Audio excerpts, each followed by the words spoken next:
به نام خدا، با عرض سلام خدمت همه شما عزیزان. یونت 12A Strange but True عنوان درس هست، عجیب ولی واقعی.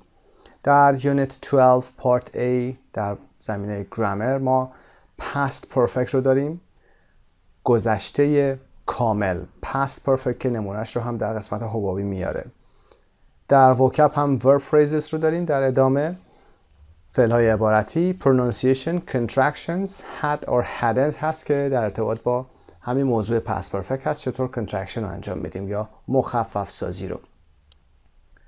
در قسمت حبابی why did the people shout، چرا مردم فریاد کشیدند یا میکشیدند. answer because a shark had come into the pool، به خاطر اینکه یک کوسه اومده بود داخل استخر. آمده بود یعنی از قبل از اینکه مردم فریاد بکشن این کوسه آمده بود که had come میشه past perfect. بیشتر در این درس با موضوع past perfect کار خواهیم کرد و اما بریم ادامه درس. در قسمت پایین number 1 reading and speaking، read the stories and look at the pictures, fill in the blanks with one of the sentences below. در قسمت پایین قسمت reading 4 قسمت رو میبینید، استرالیا، انگلند، the US، سویدن، که هر کدوم 2 تا پاسخ رو گذاشته. آپشن هایی که اینجا وجود داره ما باید از این گزینه ها یکیشون رو انتخاب بکنیم و برای استرالیا یکی از اون جمله های داخل اون استرالیا رو بیاریم و برای انگلند 2 تا جمله هست یکیشو باید انتخاب بکنیم. به همین شکل این قسمت های خالی در متن رو پر بکنیم. متن ها رو میخونیم. عنوان این قسمت هم News Around the World هست، اخبار سراسر جهان. Here is our selection of last week's true stories. یه سری خبرهای واقعی در جهان وجود داشته که چند تاشو سلکشن کردن آوردن و برای تمرین ما قرار دادن. میخوایم با هم کار کنیم. past perfect رو هم در این قسمت با هم یاد میگیریم. Australia. In Sydney, early in the morning, some swimmers were taking a swim in an outdoor swimming pool that was very close to the ocean. در سیدنی در ساعت اولیه صبح چند نفر شناگر در حال شنا کردن بودن. taking a swim داشتن شنای کوچیکی انجام میدن یا شنا میکردن در یک outdoor swimming pool که استخر شنای فضای باز هست. that was very close to the ocean که نزدیک به اقیانوس هم بود. The swimmers were very surprised when suddenly the pool assistants started shouting, "Get out of the water, quickly!" وقتی که شناگران دیدن مسئولین استخر دارن فریاد میکشن یا شروع به فریاد کشیدن کردن که "Get out of the water, quickly!" به سرعت از آب خارج بشید، متحیر شدند. خیلی شگفت زده شده بودند. The swimmers immediately got out. شناگران بلافاصله از استخر خارج شدند. Then they realized that there was a shark at the other end. اون موقع بود که متوجه شدند یا دریافتند که کوسه‌ای در اون طرف استخر وجود داشت یا در سوی دیگر استخر وجود داشت. خب از گزینه‌های پایین مربوط به استرالیا قسمت 2 رو انتخاب می‌کنید. A large wave had carried the shark into the pool during the night. A large wave موج بزرگی had carried. carry قسمت سومش carried هست، فعل با قاعده هست. carried. had carried یعنی حمل کرده بود. had carried the shark into the pool during the night. کوسه رو در طول شب با خودش حمل کرده بود و آورده بود انداخته بود داخل این استخر. Fortunately, none of the swimmers were hurt and the shark was caught in a net and put back into the ocean. Fortunately, خوشبختانه. متضادش unfortunately، متاسفانه. خوشبختانه هیچ کدوم از شناگران صدمه ندید. None of the swimmers were hurt و کوسه هم با یک تور گرفته شد. was caught in a net. caught هم اینجا قسمت سوم فعل catch هست، گرفتن. catch, caught was caught فعل پسیو هست و در تور گرفته شد. و put back یعنی was put back، به اقیانوس برگردونده شد. was put back. The next one is in England. Security guards at Stansted Airport were amazed when they saw a dog getting off a train and walking on its own toward the airport terminal. مسئولین امنیتی در فرودگاه استنستد وقتی که سگی رو دیدن که به تنهایی از قطار پیاده شد و به سمت ترمینال فرودگاه حرکت می کرد یا راه می رفت، متعجب شده بودند، حیرت زده شدند. They caught the dog and took it to the police. اونها سگ رو گرفتن و به بخش پلیس بردن. Thanks to a microchip in its neck, they discovered that its name was Diesel and that it belonged to a woman named Sarah Chapman who lived in London, 31 miles away.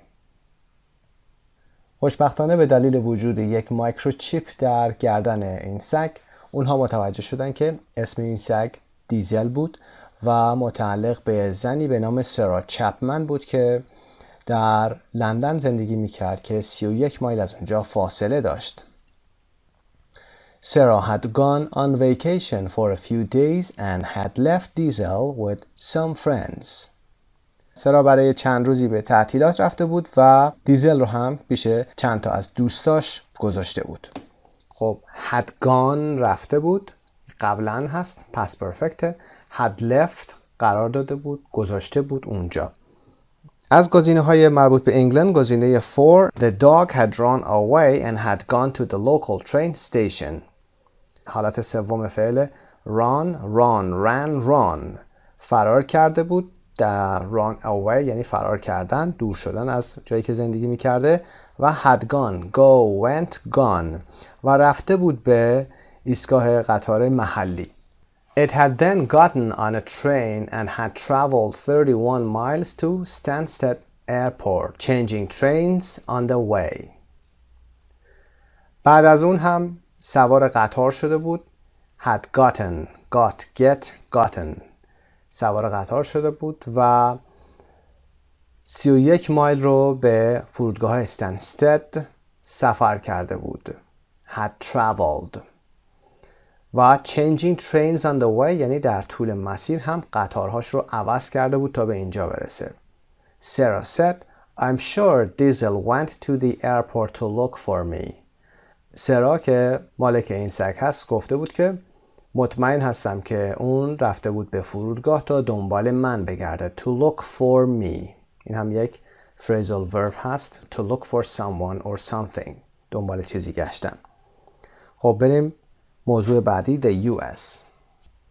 یک مرد 33 ساله اهل پراویدنس رود آیلند به خاطر کتک زدن راننده یک armored car، ماشین ضد گلوله و ماشین های مخصوص پول هست که رانندش رو میزنه، ناک اوتش میکنه، یعنی با ضربه با مشت از پا در میاره و taking 4 bags of money که 4 کیسه پول رو هم دزدیده بوده این آقای سارق.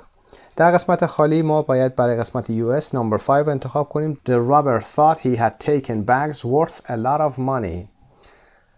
had taken برداشته بود. took taken. سارق فکر کرد که اون کیسه های پر ارزشی یا پر از پولی رو سرقت کرده بود، یعنی اون کیسه ها رو فکر میکرد که پر از پول هست. However, each of the bags contain only $800 in pennies. اگرچه هر کدوم از اون کیسه ها فقط حاوی $800 پول به صورت اونم پول خرد بوده. in pennies. The money bags each weighed 30 pounds and they slowed the man down as he tried to get away. کیسه های پول هر کدوم 30 پوند بوده وزنشون که تقریبا 15 کیلو میشه و they slowed the man down و اونها حرکت مرد رو کند کرده بودن. slowed the man down. slow down یعنی کاهش دادن. فعل عبارتی هم هست، قابل جدا شدن هم هست، separable. As he tried to get away در حالی که اون تلاش میکرد تا فرار کنه. get away هم یه phrasal verb دیگه هست. When police officers arrived at the scene وقتی که افسر پلیس به صحنه رسیدن arrived at the scene they chased the robber down the street and easily caught him with the heavy money bags. chase یعنی تعقیب کردن، دنبال کسی رفتن. رابر هم که همین سارق هست. They chased the robber down the street در انتهای خیابون تعقیبش کردن و easily caught him with the heavy money bags و به راحتی اون رو با کیسه های پول سنگین دستگیر کردن. caught catch گذشتش میشه caught. Sweden در سوئد. Airport workers in the luggage area at Arlanda Airport in Sweden were surprised to see an old lady sitting on the luggage belt next to her suitcase. خدمه فرودگاه در قسمت بار in the luggage area در فرودگاه آرلاندا در سوئد از دیدن یک خانم پیری که کنار اساسیش یا بارش روی نوار نقاله نشسته بود متعجب شدن. were surprised to see از دیدن an old lady sitting on the luggage belt که این تصویر نشون میده luggage belt هست یا نوار نقاله بهش هم میگیم. next to her suitcase در کنار سوتکیسش نشسته بود. از قسمت سویدن نمبر 7 رو انتخاب میکنید. The woman had gotten confused at the check-in desk. اون زن در قسمت check-in desk که قسمت پذیرش در این قسمت هست had gotten confused گیج شده بود، به اشتباه افتاده بود. had gotten got gotten. She had put her luggage on the belt and then had sat down on the belt herself. اون لاگیجش رو که همین اساسیش میتونه باشه و قابل شمارش هم نیست uncountable جمع هم نمیشه به این شکل هم مینویسیم لاگیج رو روی بلت گذاشته بود روی نوار نقاله گذاشته بود و سپس had sat down نشسته بود روی اون نوار نقاله و خودش هم روی اون نوار نشسته بود.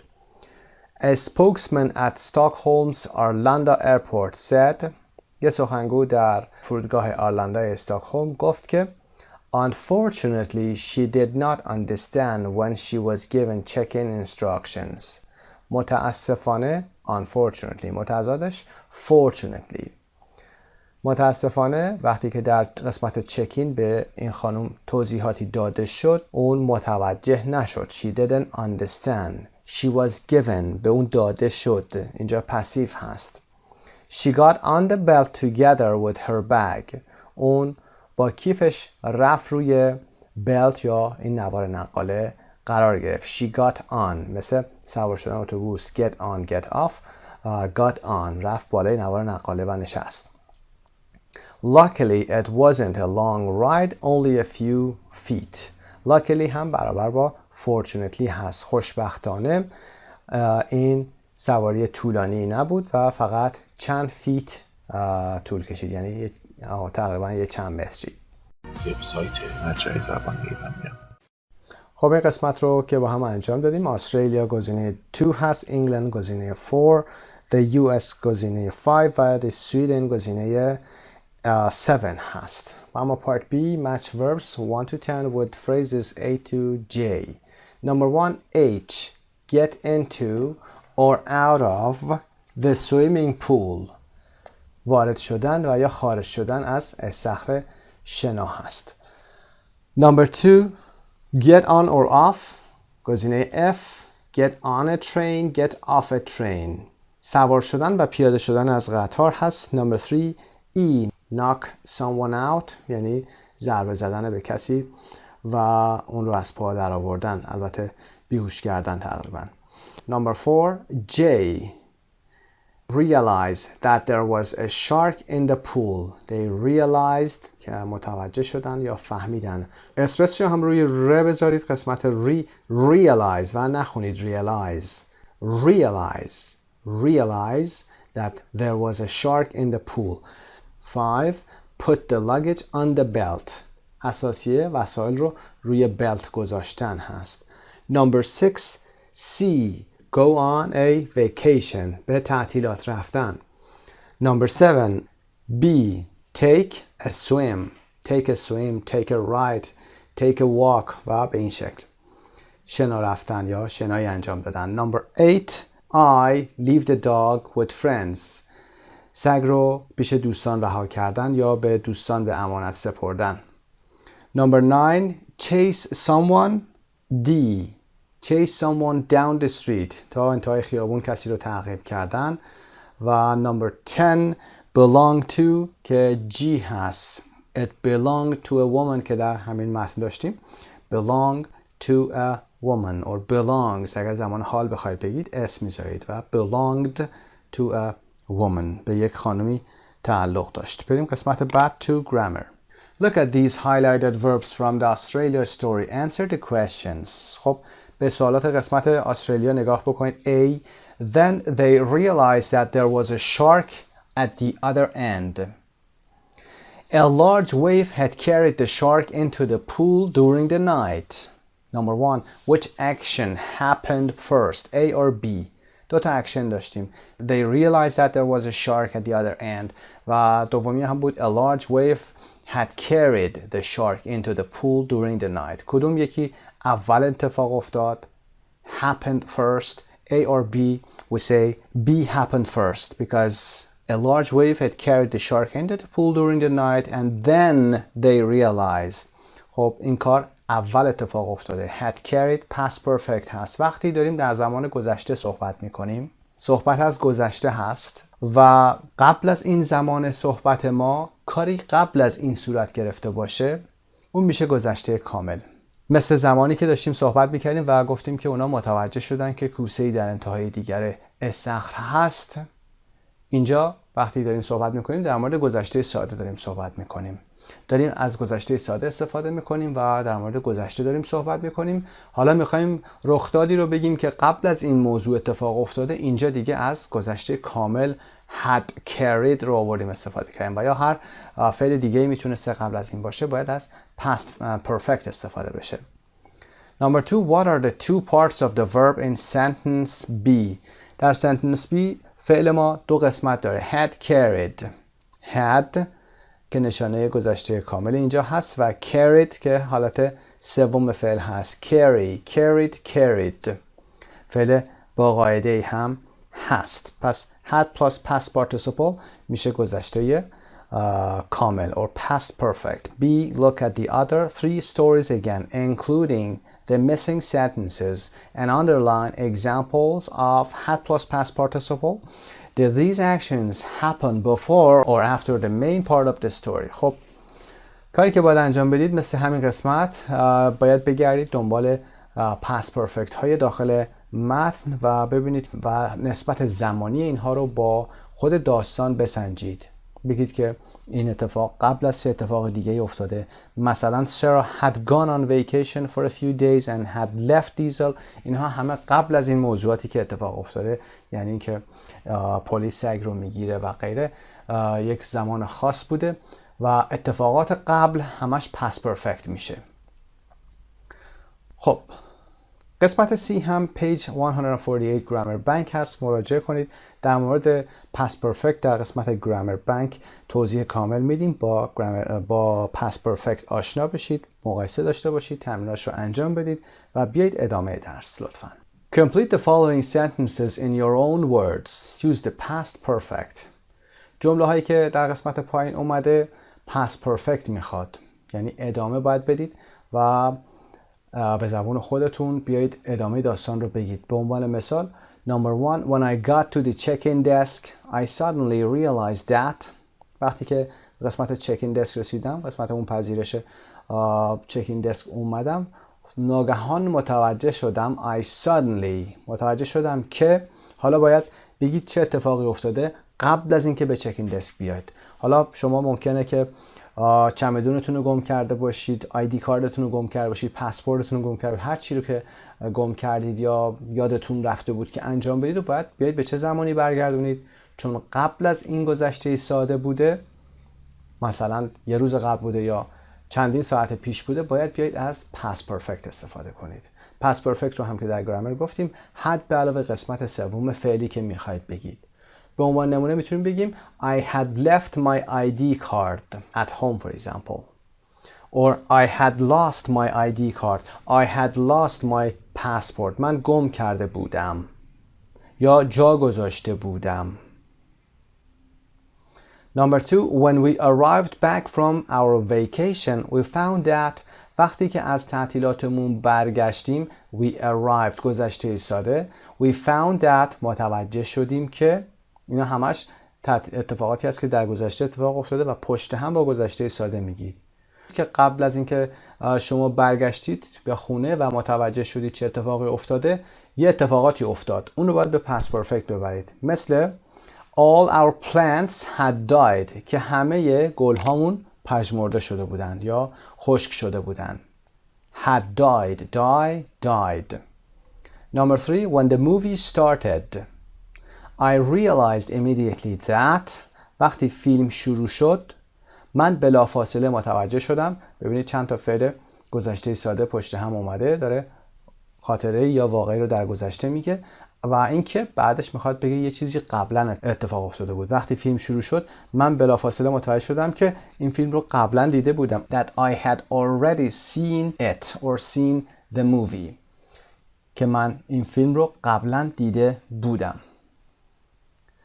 Number 4, I couldn't answer any of the exam questions because من نتونستم هیچ کدوم از سوالات امتحان رو پاسخ بدم به خاطر اینکه because اینجا باید یه دلیلی بیاریم. در گذشته من کاری رو انجام ندادم. به عنوان مثال because I hadn't studied enough. hadn't studied enough. studied. به اندازه کافی مطالعه نکرده بودم. Number 5, we spent 20 minutes in the parking lot looking for the car because we couldn't remember. ما 20 دقیقه رو در قسمت پارکینگ گذروندیم.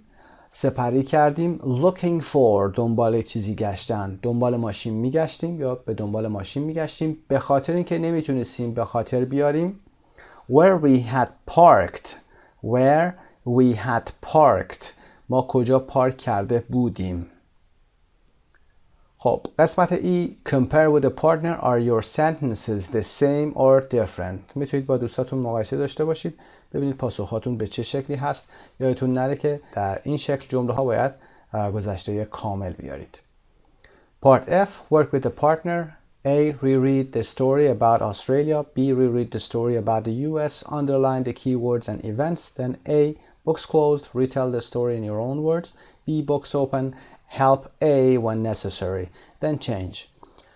خب با دوستتون میتونید این کار رو انجام بدید. هر کدومتون یک بخشی رو بگیرید، بخونید، حفظ کنید و دوستتون بعد کتاب رو باز میکنه، نگاه میکنه و به شما کمک میکنه در بازگویی داستان. شما سعی کنید که سپیکینگ داشته باشید و حتما داستان ها رو تعریف کنید. پس پرفکت فراموشتون نشه. به هر شکلی که میتونید خلاصه سازی کنید و دوستتون هم ایراداتون رو برطرف کنه. بعد هم چنج داشته باشین، رولتون رو عوض بکنید. Pronunciation, contractions, had or hadn't. Contractions, past perfect. In conversation, we often contract had in the past perfect after a subject pronoun I, you, etc. For example, when I got to the airport, I realized that I'd forgotten my passport. I suddenly remembered that we hadn't told Sue about the party. موضوع این قسمت contraction هست. میدونید مخفف سازی هست با استفاده از آپاستروف هست و اینکه آمریکایی ها تمایل دارن که گذشته کامل رو که دارن میگن، البته فرقی نداره انگلیسی ها، had رو خلاصه میکنن. وقتی که یه سابجکت پروناونی دارید مثلا I, you و غیره دارید، had رو بهش میخواید بچسبونید دیگه نمیگید I had، میگید I'd broken، یعنی من شکسته بودم. I had broken. I'd forgotten مثال اینجا. و یا hadn't رو به همین شکل had not دیگه نمیگیم. We hadn't. They hadn't. به این شکل. برای ضمایر مختلف به این شکل هم تلفظ میشه. I'd به این شکل. I had رو میگیم I'd. You میشه you'd. You had. He had میشه he'd. She had میشه she'd forgotten. اون فراموش کرده بود. We'd forgotten. You که همون شکل هست. They هم میشه they'd forgotten. و it هم یه شکل خاصی داره به خاطر وجود ت و د پشت هم دیگه میشه etted. گاهی وقتا در نگارش وقتی که میبینید ممکنه که had رو با would اشتباه بگیرید. مثلا میبینید یه جایی نوشته I apostrophe D like a cup of coffee مثلا. اینجا دیگه این I had نیست. I'd like a cup of tea به عنوان مثال. I'd like a cup of coffee. به هر دوتا به یه شکل نوشته میشن. باید دقت داشته باشید که چی نوشته و اون متن چی داره میگه و اینکه بعد از قسمت I'd, with و غیره ببینید قسمت سوم فعل باشه. بیس فرم اگر باشه اونجا would هست. With like میشه we would like. With broken اینجا we had هست، ما شکسته بودیم. With forgotten ما فراموش کرده بودیم. پس بعد از apostrophe D اگر قسمت سوم فعل داشتید اونجا past perfect دارید و اگر بیس فرم داشتید که اونجا apostrophe D شما به معنای would هست. Part A 5.18 Listen and write 6 past perfect sentences then practice saying the sentences. خب این جمله ها رو که past perfect هست گوش کنید و بنویسید، بعد از اون با هم میایم چک میکنیم. Number 1 I didn't know that she'd lost her job. نمیدونستم I didn't know که she'd lost she had lost her job که اون شغلش رو از دست داده بود. she'd lost به شکل she و apostrophe D نوشته میشه. Number 2 I remembered that I'd seen the movie before. من به خاطر آوردم که فیلم رو قبلا دیده بودم. I apostrophe D. Number 3 he failed his exam because he hadn't studied. اون امتحاناتش رو رد شد به خاطر اینکه مطالعه نکرده بود. He hadn't. Number 4 I'd left my phone at home so I couldn't call you. I'd left من تلفنم رو جا گذاشته بودم. I'd left my phone at home بنابراین نتونستم بهت زنگ بزنم. I couldn't call you. Number 5 when he arrived we hadn't finished our dinner. وقتی اون آقا رسید ما شاممون رو تمام نکرده بودیم. We hadn't had an apostrophe T yes hadn't finished our dinner. Number 6 when we came out of the movie theater it had stopped raining. وقتی که از سالن سینما بیرون اومدیم گذشته ساده هست. It had به معنای it had stopped raining. باران متوقف شده بود، یعنی قبل از بیرون اومدن ما باران بند اومده بود. It had stopped و یا حالت مخففش it had it apostrophe D.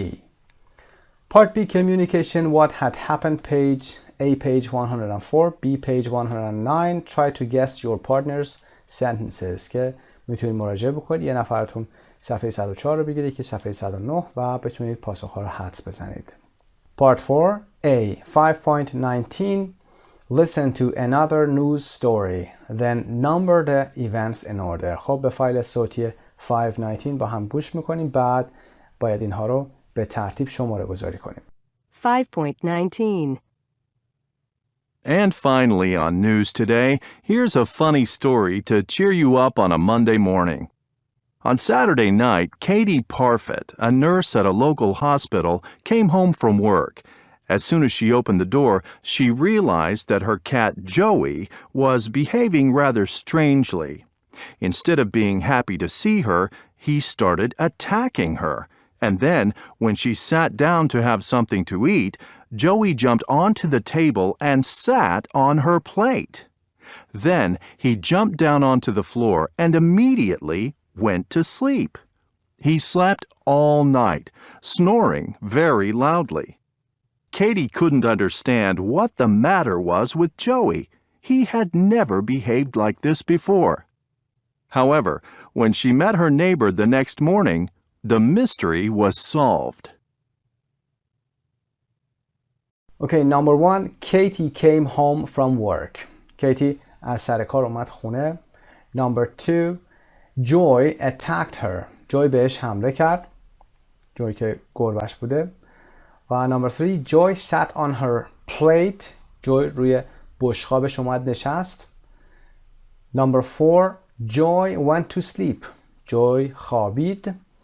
و number 5 Katie met her neighbor. Katie همسایه‌اش رو ملاقات کرد یا میبینه. B with a partner try to guess what you think had happened. اول بیایید حدس بزنید که چه اتفاقی افتاده بود که این مسائل پیش اومد و رفتار جوی رو بگید و اینکه در قسمت 5:20 now listen and find out what had happened. Had anybody guessed right? خب جمله همینجا هم past perfect داره. نه حالا گوش کنید و ببینید که what had happened چه اتفاقی افتاده بود. Had anybody guessed right? آیا کسی درست حدس زده بود؟ خب به این فایل صوتی با هم گوش میکنیم و بعد ببینیم که نتیجه چی بوده. 5.20 My neighbor told me that he was having dinner at a cafe on Saturday. Suddenly, he saw my cat Joey walk in through the door. It was open because it was a hot day. And then one of the people spilled his drink on the floor, and Joey started drinking it. He was probably thirsty. So, of course, when Joey got home, he was completely drunk. I took him to the vet the next day, but luckily he's fine now.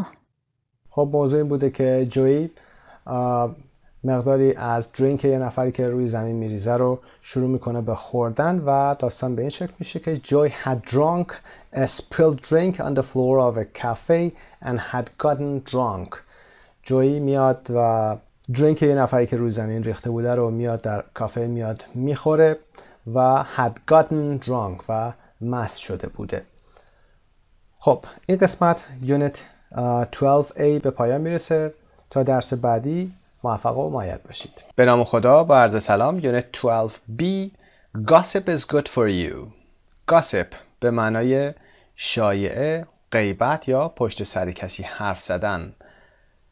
Gossip چند حالت داره از اقسام کلمه که در پایین صحبت خواهیم کرد.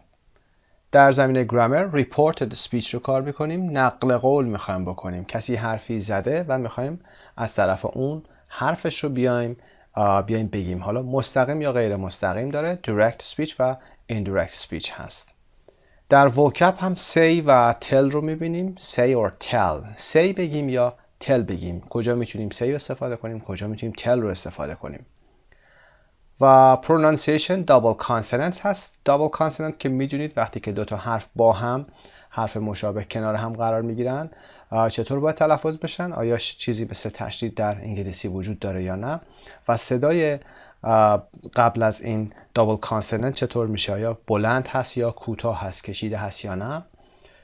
در قسمت حبابی she told him she was leaving و he said that he would write. She told him اون خانوم به اون آقا گفت که داره میره و اون آقا گفت که اون هم براش نامه می نویسه. Speaking and listening. A. Read the dictionary definition and then answer the questions with a partner. در قسمت پایین حتما آشنا هستید. اگر با دیکشنری کار میکنید میدونید که کلمه رو entry یا اون مدخل رو میاره اینجا قرار میده و بعد فونتیکش رو میاره که همون علائم آواشناسی ما هست و میشناسید، همه رو داریم کار میکنیم. استرسش رو قرار میده، نشون میده که استرس کجا قرار میگیره. این کلمه gossip تلفظ میشه، در بریتیش gossip هست و قسم کلمهش رو یا part of speechش رو میگه که verb and noun، یعنی هم میتونه فعل باشه هم میتونه noun باشه. وقتی میگیم فعل میتونه باشه و noun میتونه باشه به این معنا هست که میتونید gossip رو به عنوان فعل استفاده کنید. I gossip، من غیبت میکنم. I gossip about my friends، من در مورد دوستام غیبت میکنم. و یا مثل بالا جمله gossip is good for you که اونجا noun هست. To talk about other people especially their private life اینجا definitionش هست. صحبت در مورد دیگران خصوصا زندگی خصوصیشون. حالا میتونه ادامه داشته باشه که which might not be true. ما اینجا از might هم استفاده میکنیم و میگیم which might not be true که ممکنه درست هم نباشه، اون حرفایی که زده میشه و یا غیره اطلاعات درستی نباشه. یک ادجکتیوی هم هست اینجا بگم خدمتون، gossipy. یه y در انتهای gossip بذارید میشه gossipy. مثلا a gossipy letter، یک نامه پر از شایعات یا غیبت هست، در مورد کسی صحبت شده باشه. Number one, what kind of people gossip more؟ چه نوع افرادی بیشتر gossip میکنن یا غیبت میکنن؟ A. People in cities or people in small towns. Or B. Young people or old people. Or C. Men or women. جوانها یا پیرا، مردان یا زنان و یا کسانی که در شهرها هستن و یا کسانی که در شهرک‌ها زندگی میکنن، شهرهای کوچیک. Number two, who do people most often gossip about? We gossip about somebody or something. اغلب مردم در مورد چه کسی غیبت میکنن؟ Their neighbors, people at work or school, celebrities. در مورد همسایه هاشون، در مورد کسانی که سر کارشون هستن یا مدرسهشون هستن، یعنی همکاراشون و همکلاسیاشون، و یا سلبریتی ها یا افراد مشهور. Do you have any friends who gossip a lot? آیا دوستانی دارید که خیلی شایعه میکنن و یا پشت سر کسی حرف میزنن؟ Number 4. How do you feel when people gossip about you? شما چه حسی دارید وقتی که مردم غیبتتون رو میکنن یا پشت سرتون حرف میزنن؟ اینها رو میتونید خودتون پاسخ بدید. بستگی به خودتون داره. میتونید بگید که به عنوان مثال people in cities gossip more, or young people gossip more, or old people gossip more because they have a lot of free time. And see, for example, women, I think, gossip more because they're interested in other people's lives, and men are working most of the time و غیره. بقیه سوالات هم به همین شکل. Part B, 521. Listen to a conversation between Rosemary and Iris. What has happened to Jack and Emma? Listen again and answer the questions. خب مکالمه هست بین روزمری و آیریس. اونها صحبت‌های جک و اما رو میشنون و از صحبت‌های اونها یه برداشتایی میکنن و در قسمت پایین ما باید به این سوالات پاسخ بدیم. البته آدیو اسکریپتش در صفحه 125 کتاب موجود هست. هم فایل 21 هم 522 هر دو رو میتونید چک کنید. سعی کنید گوش کنید، پیاده سازی هم بکنید. کلماتی نیستش که مشکل داشته باشید شما باشون. اکثرا کلماتی هستن که در کل این چند کتاب با هم خوندیم و مرور کردیم. وبسایت مجموعه زبان ایرانی. خب سوال اول که what has happened to Jack and Emma? The answer is Jack and Emma have broken up. جک و اما از هم جدا شدن. چیزی که ما در این مکالمه به دستمون میاد. Number 1. Jack and Emma are the woman's A. neighbors. جک و اما همسایه های این زن هستند. Number 2. Rosemary thinks she heard them having an argument. C. روزمری فکر میکنه که شنیده که اونها با هم بحث داشتن. Having an argument. They argued. Number 3. According to Rosemary, Emma said she was. به گفته روزمری اما گفت که اون داشت she was going to stay with her mother. Part C. اون داشت میرفت که پیش مادرش زندگی کنه. Number 4. She said she had B. left the children with her sister. اون گفت she said she had left. Past perfect. بچه ها رو پیش خواهرش گذاشته بود. Number 5. Iris is going to tell another neighbor. Iris میخواد به همسایه دیگه هم بگه. C522. Now listen to what Jack and Emma really said last night. Was Rosemary right about everything? خب به این فایل صوتی کامل گوش کنید ببینید آنچه بین جک و اما اتفاق افتاده در واقع چی بوده. آیا حق با روزمری بود در مورد چیزهایی که گفته بود؟ You can answer the question. No, she wasn't. She either misunderstood a lot of what she heard or only heard part of the conversation. In fact, Emma isn't leaving Jack. She is going to look after her mother who has had an accident. خب اینطوری نبود. اون misunderstood یعنی اشتباه فهمیده بود. A lot of what she heard بیشتر چیزهایی که اون شنیده بود رو و یا اینکه heard part of the conversation بخشی از مکالمه رو شنیده بود. در واقع یا در حقیقت in fact Emma isn't leaving Jack در حال ترک جک نیست و داره میره که مراقب مادرش باشه. look after phrasal verbی هست که گفتیم که جدا از هم نمیشه. who has had an accident که تصادفی داشته. has had present perfect هست. A. Look at some extracts from the conversations. Compare what Emma said, direct speech, with what Rosemary says that she said, reported speech. Underline the words that are different in the highlighted reported speech. خب به بخش‌هایی از مکالمه که از این قسمت گرفته شده نگاهی بندازید. ما در اینجا آنچه که اما گفته direct speech هست، گفتگوی مستقیمش هست. آنچه که گفته رو مستقیمش رو یعنی گفته های خودش رو داریم با آنچه که روزمری در مورد اون گفته، یعنی آنچه را که شنیده میاد نقل قول میکنه رو میگیم reported speech. اون دوتا رو با هم مقایسه میکنیم. Underline the words that are different in the highlighted reported speech. خب Number 1 what Emma said. آنچه که اما گفته اینها بوده. I'm going to stay with my mom. میخوام با مادرم بمونم یا پیش مادرم بمونم. مقایسه میکنیم با همون چیزی که روزمری گفته و آیریس گفتن. She said that she was going to stay with her mother. She said that. اون گفت که داره گفتگوی اما رو یا گفته های اما رو نقل قول میکنه، ریپورتش میکنه، گزارش میده. She was going. I am going. She was going. میخوام بمونم، میخواست بمونه. She was going to stay with her mother. بقیه به همین شکل هست. و گفت I won't come back و بر نخواهم گشت. I will not come back. She told him. اون به شوهرش گفت that که she wouldn't come back که بر هم نمیگرده و نمیاد. I've taken the children to my sister. بچه ها رو بردم پیش خواهرم. Oh, how awful. What about the children? She said she'd taken them to her sister. اون گفت که بچه ها رو پیش خواهرش برده بود. خب I've taken به she'd taken تبدیل شده. آنچه که ما اینجا میبینیم این هستش که ضمایر I به she تبدیل شده، دارن میگن اون، و am going که زمان حال هست به was going یعنی به یه زمان گذشته، زمان حال استمراری به گذشته استمراری تبدیل شد. want که will not هست به would not تبدیل شده، یعنی will به would تبدیل شده و یه دور به گذشته برگشته. و have taken که present perfect هست به had taken برگشته، به گذشته رفته.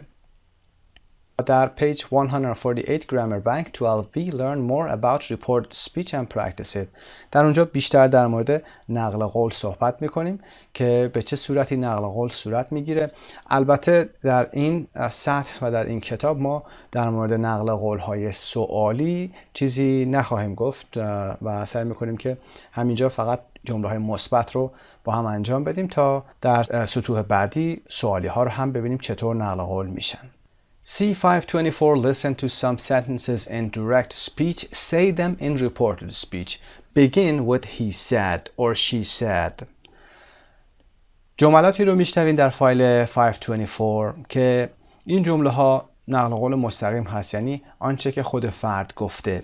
بعد شما باید گزارشش کنید، نقل قولش کنید به صورت غیر مستقیم.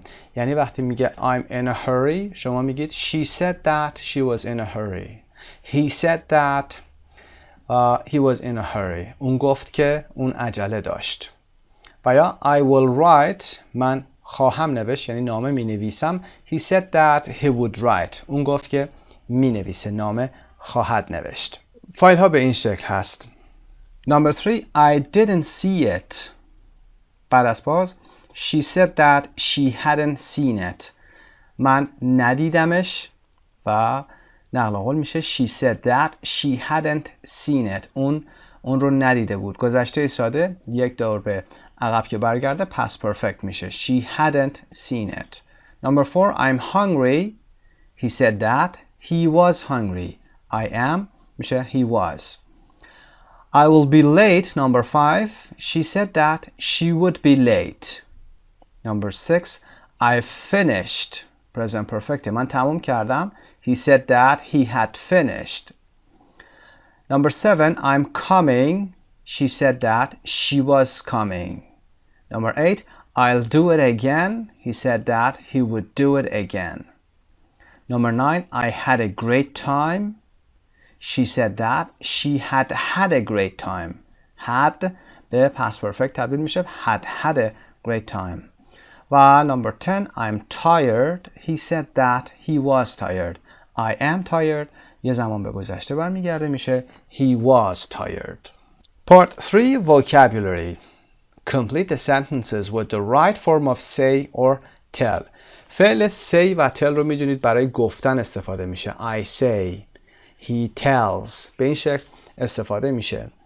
اما کجا تل رو استفاده کنیم، کجا سی رو استفاده کنیم، قبل از اینکه این قسمت رو انجام بدید حتما برید به قسمت گرامر بانک صفحه 148. اون قسمت نوتش رو یه نگاهی بندازید که باکسی هست، اونجا یه نگاه بندازید و ببینید که کی میتونید از سی استفاده کنید و یا تل. که من این نکته رو خدمتتون میگم، سی رو بدون مفعول یا ضمیر میارید، یعنی say without object or pronoun. نمیگید he said him, he said Ali, he said George. he said حرفش رو میگید. و tell رو، فعل tell رو باید با یه آبجکت بیارید، یعنی بعدش حتما آبجکت داشته باشه. مثلا he told him, he told Ali, he told George, he told Mary. و اینکه tell هیچ وقت با to نمیاد. خب پس این چند نکته رو در نظر داشته باشید. با هم بریم قسمت تمرینش رو انجام بدیم. Number one, I have a problem. مشکلی دارم. Annie said. Annie رو گفت. تمام. نمیگیم Annie told. چرا؟ چون میگیم Annie told بعدش چی؟ Object. یه objectی نیاز داریم. به کسی، یعنی مفعولی باید داشته باشه که به اون بگه. Number two, Annie told us that she had a problem. Annie به همون گفت که اون مشکلی داشت. Told us بعدش object آوردیم. say رو نمیتونستیم استفاده کنیم چون بعدش ما بعد از این جای خالی objectی داریم، مفعولی داریم، به کسی گفتن. Number three, Lisa said that she was leaving her husband. لیسا گفت که. said that. tell نمیتونیم بگیم چون object لازم داریم، یعنی اینجا object وجود نداره. Number four, he told the teacher. told the teacher. به معلم گفت that he had left his homework at home. به معلم گفت که تکلیفش رو خونه جا گذاشته. He told the teacher. بعدش object اینجا وجود داره. به چه کسی گفت؟ He said the teacher نمیتونیم بگیم. Number five, his teacher said that he didn't believe him. معلمش گفت که باور نمیکنه حرفاشو. He said that. Number six, can you tell Mark that I can't meet him tonight? میتونی به مارک بگی امشب نمیتونم ببینمش. Can you tell Mark? چرا say نه؟ به خاطر اینکه ما بعد از این جای خالی مارک داریم، یعنی آبجکت داریم، مفعول داریم. به چه کسی این گفتن انجام میشه؟ به مارک. پس باید tell بیارید. Can you tell Mark? Number seven, what did you say to her?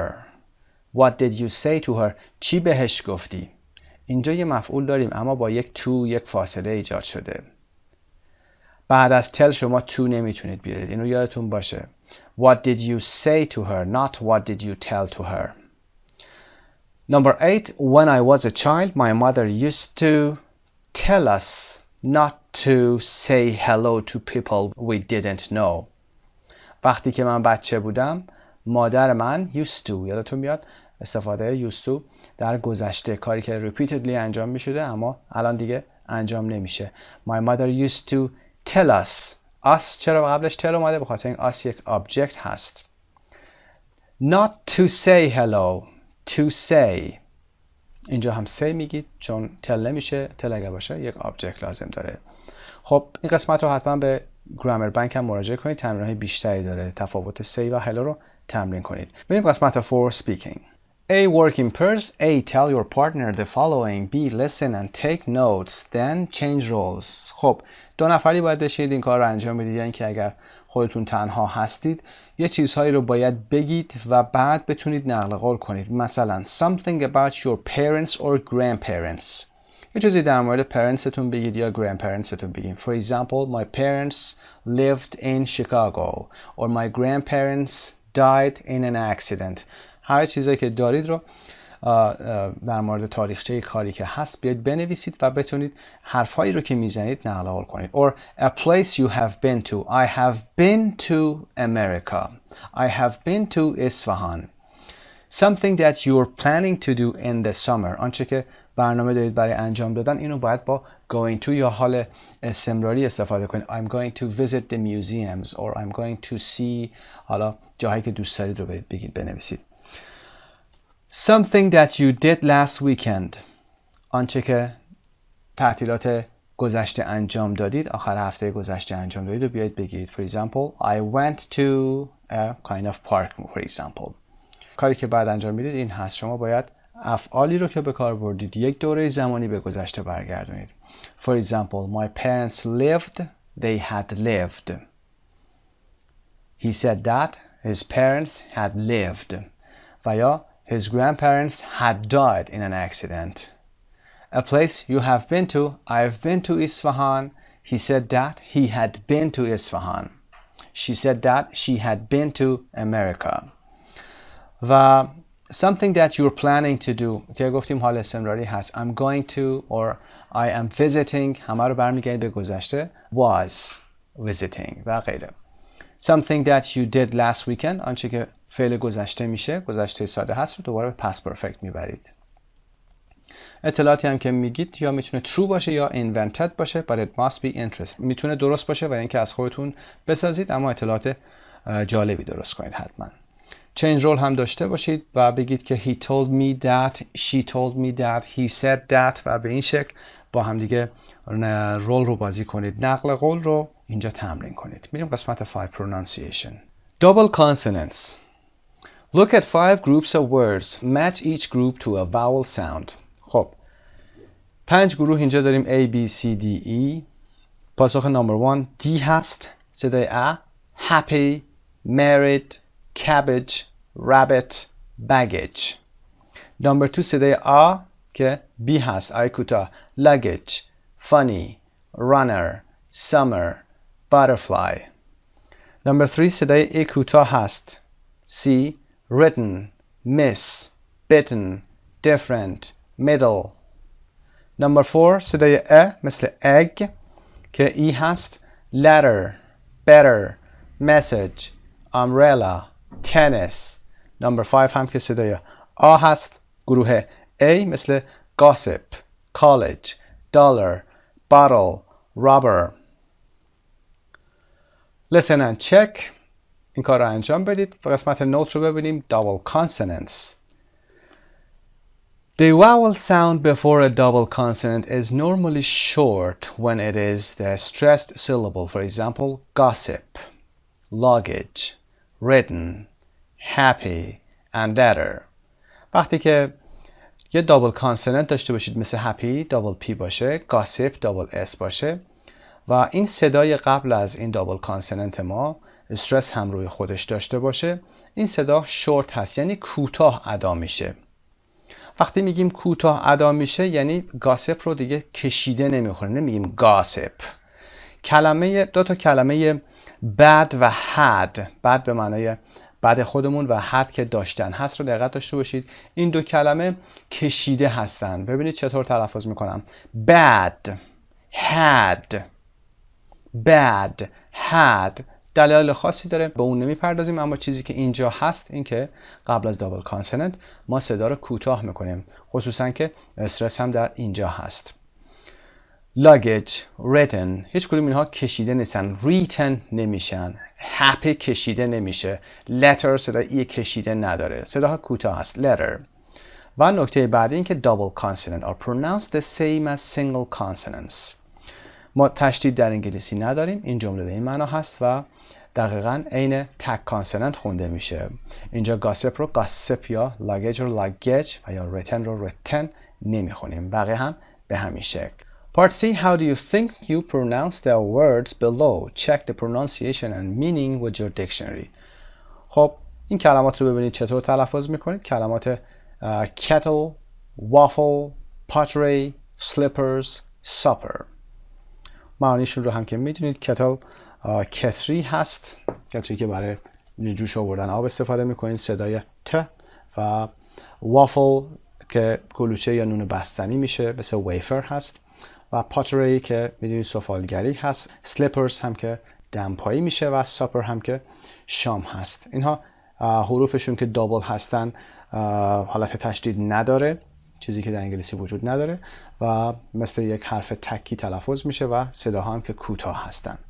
و اما part 6 reading.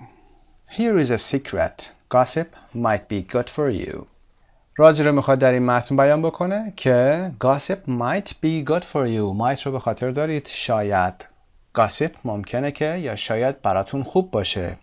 غیبت براتون خوب باشه. We all enjoy gossiping about people we know, although sometimes we might feel guilty about it afterward. However, new research shows that gossiping might be good for us. هممون از gossiping enjoy میکنیم. Gossiping غیبت کردنه. We all enjoy gossiping. بعد از enjoy گفتیم gerund میاریم. یادتون نرفته حتما. Enjoy gossiping. در مورد چی؟ About people we know. در مورد کسانی که میشناسیمشون. Although sometimes we might feel guilty. اگرچه بعضی وقتا شاید شاید ما feel guilty احساس گناه بکنیم در مورد این کاری که انجام دادیم afterward بعد از انجام این کار afterward. However, اگرچه new research shows that تحقیقات جدید نشون میده که gossiping might be good for us. gossiping ممکنه برامون خوب هم باشه. Professor McAndrew, a professor of psychology, believes that gossiping is in our genes, and we feel pleasure when we share interesting information. Andrew says that gossiping is a social skill, and we need to learn to do it well.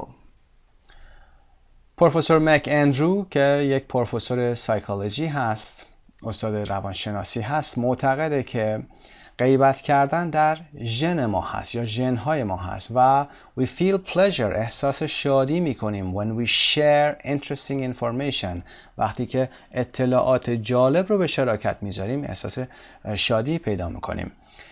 مکندرو میگه که غیبت کردن یک مهارت اجتماعی هست is a social skill و ما لازم داریم که این رو یاد بگیریم که به خوبی انجام بدیم. According to the professor, gossip can be a positive thing when people use it to build connections with other people in their social group. به گفته این پروفسور، غیبت میتونه یک چیز مثبتی باشه وقتی که مردم ازش برای ساخت ارتباطات با دیگران در گروه‌های اجتماعیشون از اون استفاده میکنن. To build connections برای ساخت ارتباطات with other people in their social group. But it can be a negative thing when somebody gossips about another person only to make themselves feel more important in the group. اما این میتونه یک چیز منفی بشه وقتی کسی بیاد غیبت بکنه در مورد کسان دیگه فقط به خاطر اینکه بخواد احساس برتری در گروهی که هست پیدا بکنه بیاد گاسیپ کنه یا غیبت بکنه. Professor McAndrew's research also showed that people were happy to pass on good news, but only if it was about a friend. تحقیقات پروفسور مکاندرو همچنین نشون داد که مردم از انتقال اخبار خوب هم خوشحال میشن اما فقط اگر این خبر در مورد یک دوست باشه. They also enjoyed passing on negative information about other people when it is about somebody they disliked. اونها همچنین از انتقال اطلاعات منفی در مورد دیگران وقتی که این خبر در مورد کسانی هست که اونها دوستشون ندارن هم شاد میشن یا لذت میبرن. Another thing that the new study showed was that men and women gossip differently. مطالعه جدید چیز دیگه رو روشن کرده و یا نشان داده و اون هم این هست که مردان و زنان به شکل‌های مختلفی gossip میکنن یا غیبت میکنن. In general, the men in the study shared gossip with their wives or friends, but not with their male friends.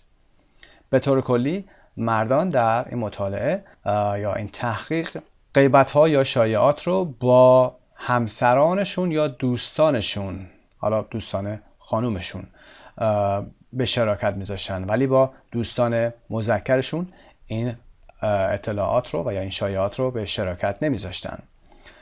Women, however, gossiped with both parents and friends.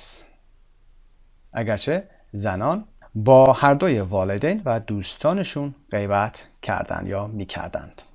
کلماتی که هایلایت شده بود در متن هم که feel guilty احساس گناه هست، share به شراکت گذاشتن، social skill مهارت اجتماعی، pass on انتقال دادن، in general به صورت کلی یا به طور کلی هست.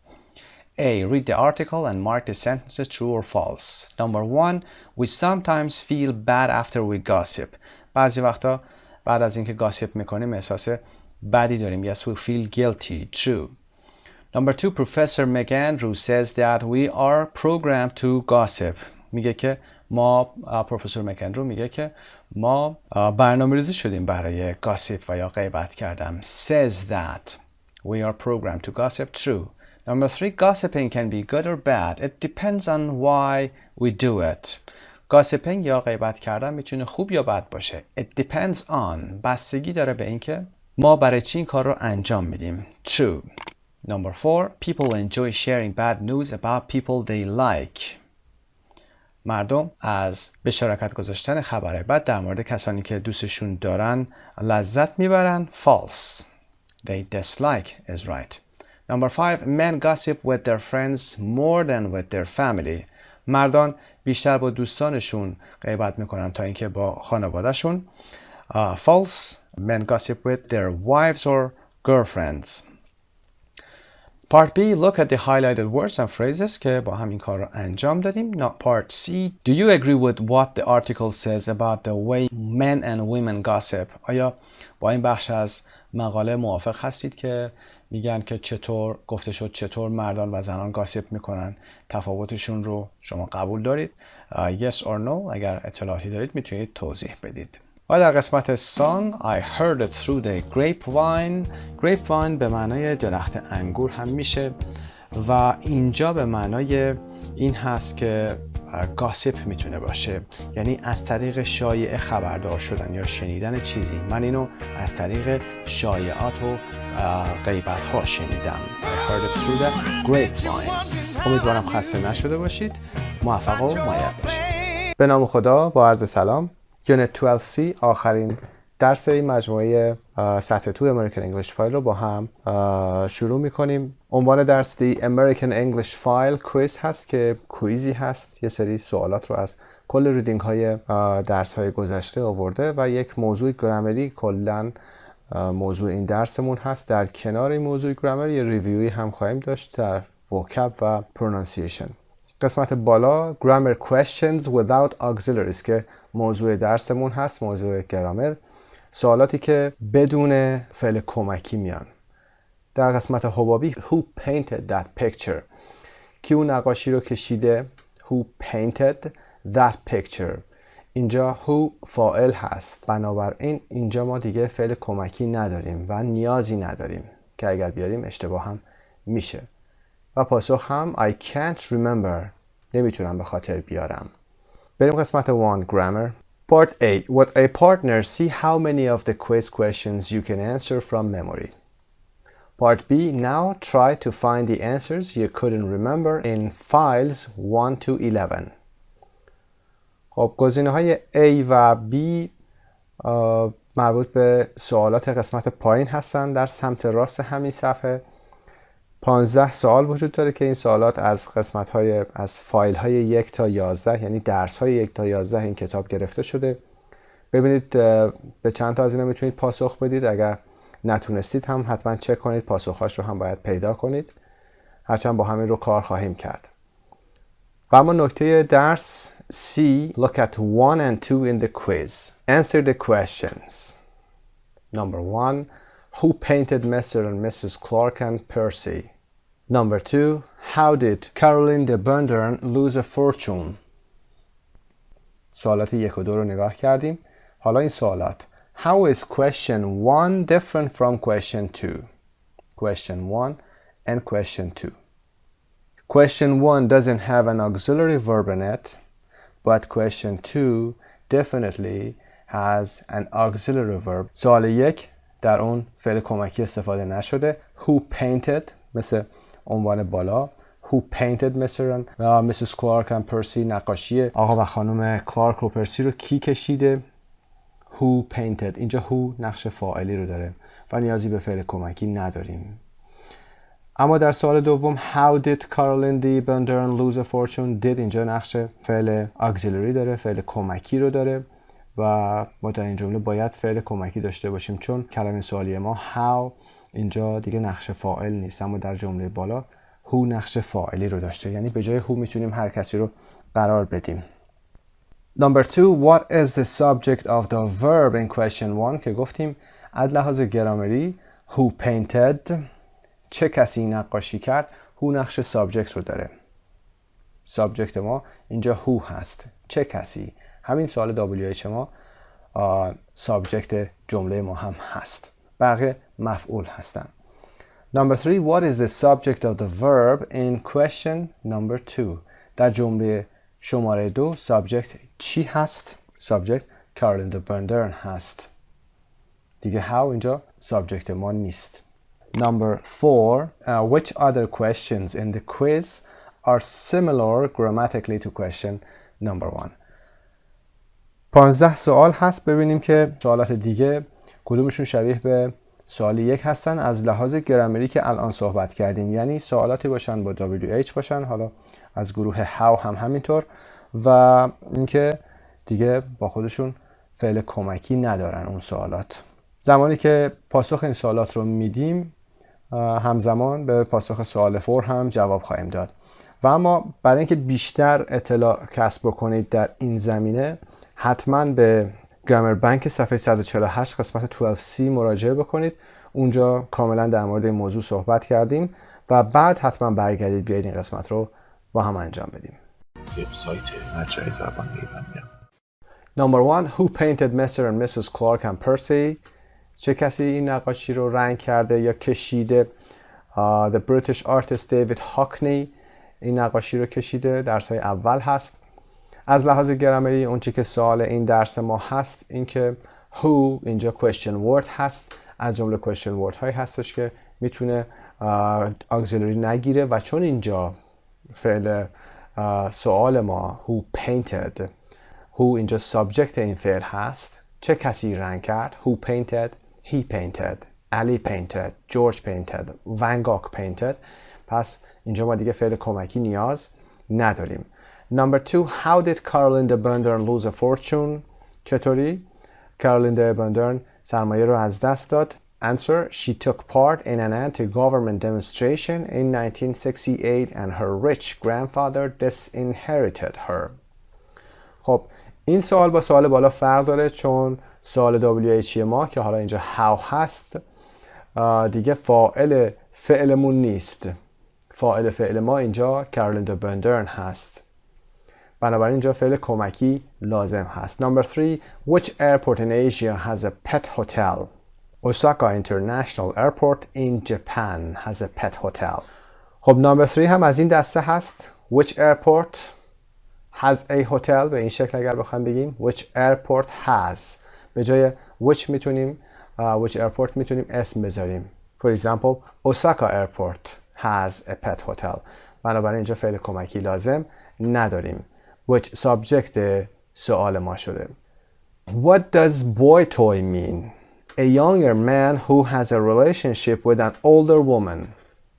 اینجا فعل کمکی داریم پس از این گروه افعال نیست و what ما هم اینجا فاعل نیست. Number 5. Whose wedding dress did Lynn Cassieras design? Sarah Ferguson's. Sarah Ferguson's. اینجا هم از اون گروه نیست و فعل کمکی لازم داره. فعل کمکی رو هم که میبینید. فاعل اینجا whose نیست. لین کاسیراش اینجا فاعل هست. What vitamin does sunlight produce? چه ویتامینی رو نور آفتاب تولید میکنه؟ ویتامین D. What vitamin؟ اینجا ویتامین مفعول هست. بنابراین does رو ما لازم داریم چون فاعل ما اینجا sunlight هست. Number 7 از گروهی هست که فعل کمکی لازم نداره. میگه Who plays Dr. House in the series House MD؟ که پاسخش هیولاری هست. Who plays Dr. House? He plays Dr. House. Jack plays Dr. House. Or Hillary plays Dr. House. خب مشخصه که اینجا who فاعل این جمله هست. فاعل این فعل ما هست. سوال question word بعدی ما Number 8. What did Captain Edward Murphy give his name to? کاپتن ادوارد مورفی اسمشو روی چی گذاشت؟ Murphy's Law. Murphy's Law. خب مشخصه اینجا فاعل کسی دیگه هست. What اینجا فاعل ما نیست و auxiliary داریم. How many natural disasters did Mr. and Mrs. Swanstrom experience on their around the world trip? پاسخ 7. They experienced 7 natural disasters. خب اینجا هم فاعل میبینید که کسی دیگه هست، مستر و مسیس سوانستورم هستن و سوال WH ما فاعل فعل اصلی ما در اینجا نیست، فاعل فعل سوالی ما نیست. اما نمبر 10 Who wrote the short story girl؟ داستان رو که با هم خوندیم، short story girl رو او هنری نوشته.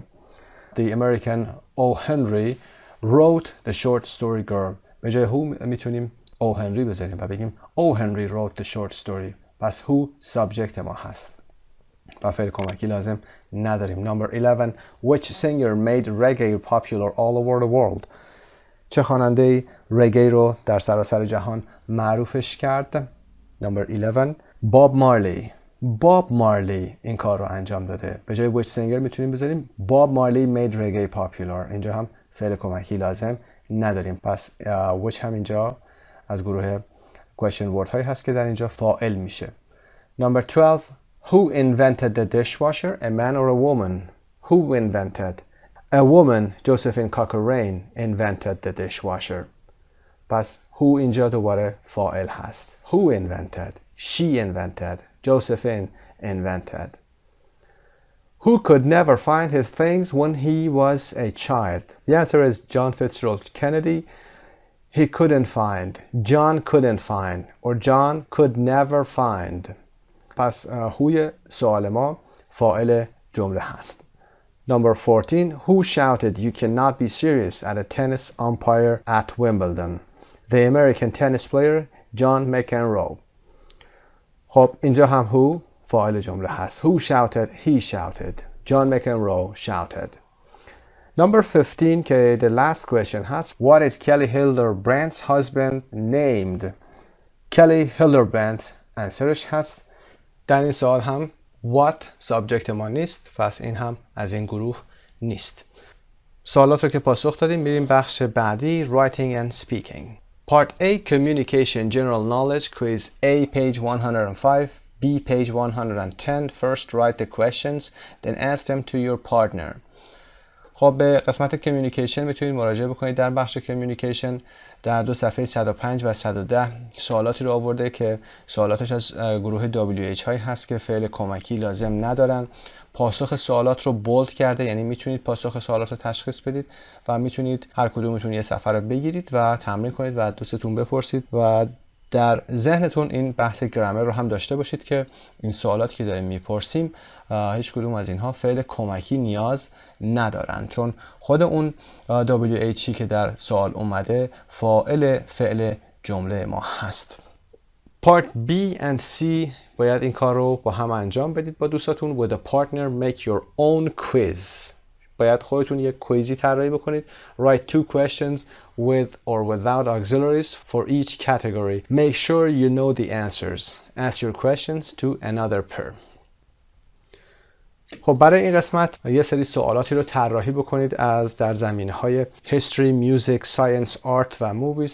چند تا از اینها رو براتون به عنوان نمونه انجام میدیم. هدف این هست که بتونید سوالاتی رو به شکل WH بنویسید. یک گروه باید حتما یکی از این دو سوال باید با فعل کمکی auxiliary بیاد و یکی از این سوالات باید بدون فعل auxiliary باشه. خب history رو با هم کار میکنیم. در زمینه history میتونیم بگیم Who was the first president of the United States? Who was the first president of the United States? نوع بعدی این سوالمون میتونه باشه Who did people vote in the first US presidential election? Who did people vote in the first US presidential election? که گزینه دوم ما با فعل کمکی اومده. گزینه اول بدون فعل کمکی هست و اون who فاعل جمله‌مون بوده. در قسمت میوزیک میتونیم دو تا سوال داشته باشیم. Who sang the song You're my number one?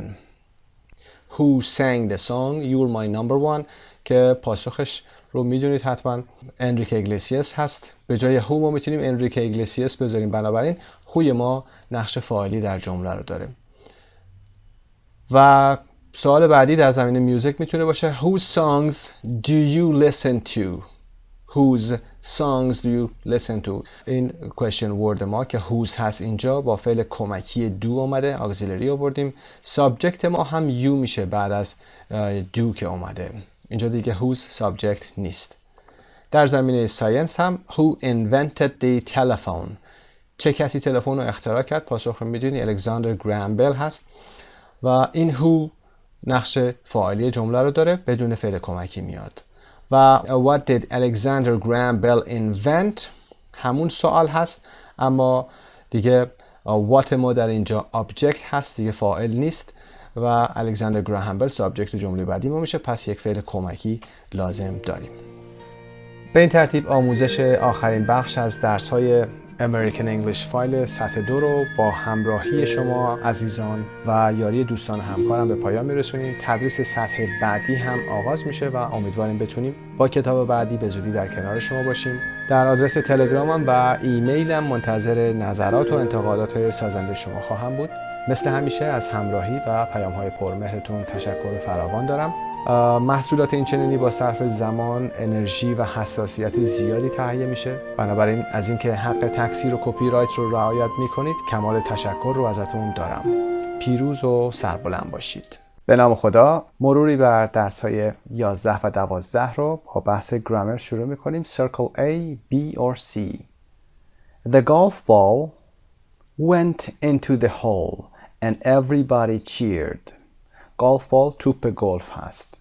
The golf ball went into فعلای حرکت هست. اکسپرشن های movement. went into رفت به داخل حفره و همه شادی کردن یا خوشحال شدن. went on یعنی رفت روی و went به تنهایی نمیتونه. went the hole نمیتونه بیاد چون باید یک prepositionی بیاد که نشون بده که این توپ به کجا رفته. Number 2, the door opened and 2 men came out. در باز شد و 2 مرد came out بیرون آمدن. The 2 men out که اصلا معنا نداره، فعل نداریم اینجا. The 2 men came out of گفتیم out of into بعدش یک مکان نیاز دارن. اما out به تنهایی و این به تنهایی میتونه با فعل بیاد. در باز شد و 2 مرد بیرون اومدند. اگر میخواستید came out of رو استفاده کنید میبایست یک مکان میذاشتید. میگفتید the door opened and 2 men came out of the room. اینجا جای مکان رو نیاز داشتید که ما در اینجا نداریم. Number 3, your towels on the floor. حولت روی زمینه، روی کف اتاق هست. Pick it up. برش دار، بلندش کن. Pick it up. Pick up یک phrasal verb هست که قابل جدا شدن هست، یعنی باز شدن هست. Separable هست و ما به جای حوله ضمیرش رو گذاشتیم. it رو بین pick و up گذاشتیم. Pick it up. یادتون هم باشه که pick up it نمیتونید بگید. Number 4, I've lost my keys. من کلیدامو گم کردم. Can you help me look for them? میتونی کمکم کنی که دنبالشون بگردیم. Can you help me look for them? Look for گفتیم inseparable هست، قابل جدا شدن نیست. چیزی که گم شده میخواید دنبالش بگردید باید بعد از فعل look for یعنی دنبال چیزی گشتن بیاد. Look for my keys و یا look for them که ضمیرش هست به جای my keys اومده. اما گزینه C هم look after them که اصلا اشتباه هست به خاطر اینکه مراقبت look after به معنای مراقبت هست. نگهداری کردن و مراقبت کردن از کسی هست یا چیزی هست. Number 5, I love traveling. من عاشق سفر هستم. I love traveling. بعد از love گفتیم از جمله افعالی هست که بعدش باید gerund یا اسم مصدر بیاریم. و اما پاسخ ما B نفر بعدی داره حرف میزنه و میگه So do I. من هم همینطور. I love traveling, so do I. Neither do I نمیشه چون neither رو برای بیان نظر مشترک منفی استفاده میکنیم. یعنی اگر نفر اول میگفت I don't like traveling پاسخ B صحیح بود و میتونستیم بگیم neither do I. من هم دوست ندارم. و so am I هم که برای فعل to be am باید اینجا باشه. اگر I am اینجا داشتیم so am I رو میتونستیم به عنوان فعل مثبت بیاریم که البته فعل to be am اینجا معنا نداره. پس I love so do I. فعل do همزمان با love هست. Number 6, I can't do this exercise. من این تمرین رو نمیتونم انجام بدم. و B میگه Neither can I. منم نمیتونم انجام بدم. Neither can I. So can I که برای نظر مشترک مثبت هست. neither can't I نداریم، یعنی دوتا منفی با هم اومده که کلا اشتباه هست. neither can I. منم نمیتونم. Number 7. I went to the movies last night. من دیشب به سینما رفتم. و B میگه so did I. من هم رفتم. What did you see? شما چی دیدی؟ I went to the movies. گذشته هست زمانش و فعلم که مثبته، پس از so استفاده میکنیم و برای گذشته هم فعل کمکی did آوردیم. so did I. من هم رفتم. Number 8. I was too late and when I got to the train station the train had left. من خیلی دیر کرده بودم و وقتی که به ایستگاه قطار رسیدم قطار رفته بود. داریم در مورد یک زمان گذشته صحبت میکنیم. دیر کردم و رسیدم به ایستگاه قطار و یک فعلی قبل از اون اتفاق افتاد که رفتن قطار بود. پس از past perfect استفاده میکنیم، گذشته کامل. When I got to the station the train had left. Number 9. When we got to the airport we remembered that we hadn't closed all the windows in our house. وقتی که ما به فرودگاه رسیدیم به یادمون اومد که همه پنجره ها رو توی خونمون نبسته بودیم. When we got to the airport we remembered پشت هم چند فعل گذشته ساده و قبل از اون یک کاری اتفاق افتاده بود و این بود که ما پنجره ها رو نبسته بودیم. hadn't closed all the windows. past perfect گذشته کامل. Number 10. Alicia told me that she wanted to marry Berto. الیشیا به من گفت که told me. بعد از told که میدونید ما اینجا object داریم. told me that به من گفت که she wanted، چون قبلا به من گفته یک زمانم به گذشته برمیگردیم. اون میخواست که با برتو ازدواج کنه. Number 11. Kevin said he would be back in 10 minutes. کوین گفت که اون ظرف 10 دقیقه برخواهد گشت، میاد. Kevin said he would be. در واقع کوین حتما گفته بود که I will be back in 10 minutes، اما که در وقتی که داریم نقل قول غیر مستقیم میکنیم، یعنی حرف خودش رو که نمیاریم بگیم، یه زمان به گذشته برمیگردیم و میگیم Kevin said he would be back in 10 minutes. Number 12. My grandfather told us that he had worked in a factory when he was young. پدر بزرگمون به همون گفت told us، به ما گفت. از فعل say اینجا نمیتونیم استفاده کنیم برای us و میگیم told us. said us نداریم. said با مفعول نمیاد، با object نمیاد. به ما گفت که کار کرده بود. he had worked گذشته past perfect هست در یک کارخونه وقتی که اون جوان بود. Number 13. Who lives in the house next door. توی خونه بغلی کی زندگی میکنه؟ Who lives. Who, where و how many در مثال های 13, 14 و 15 رو دقت داشته باشید. اینها همون موضوع گرامر درس 12 مون هستن.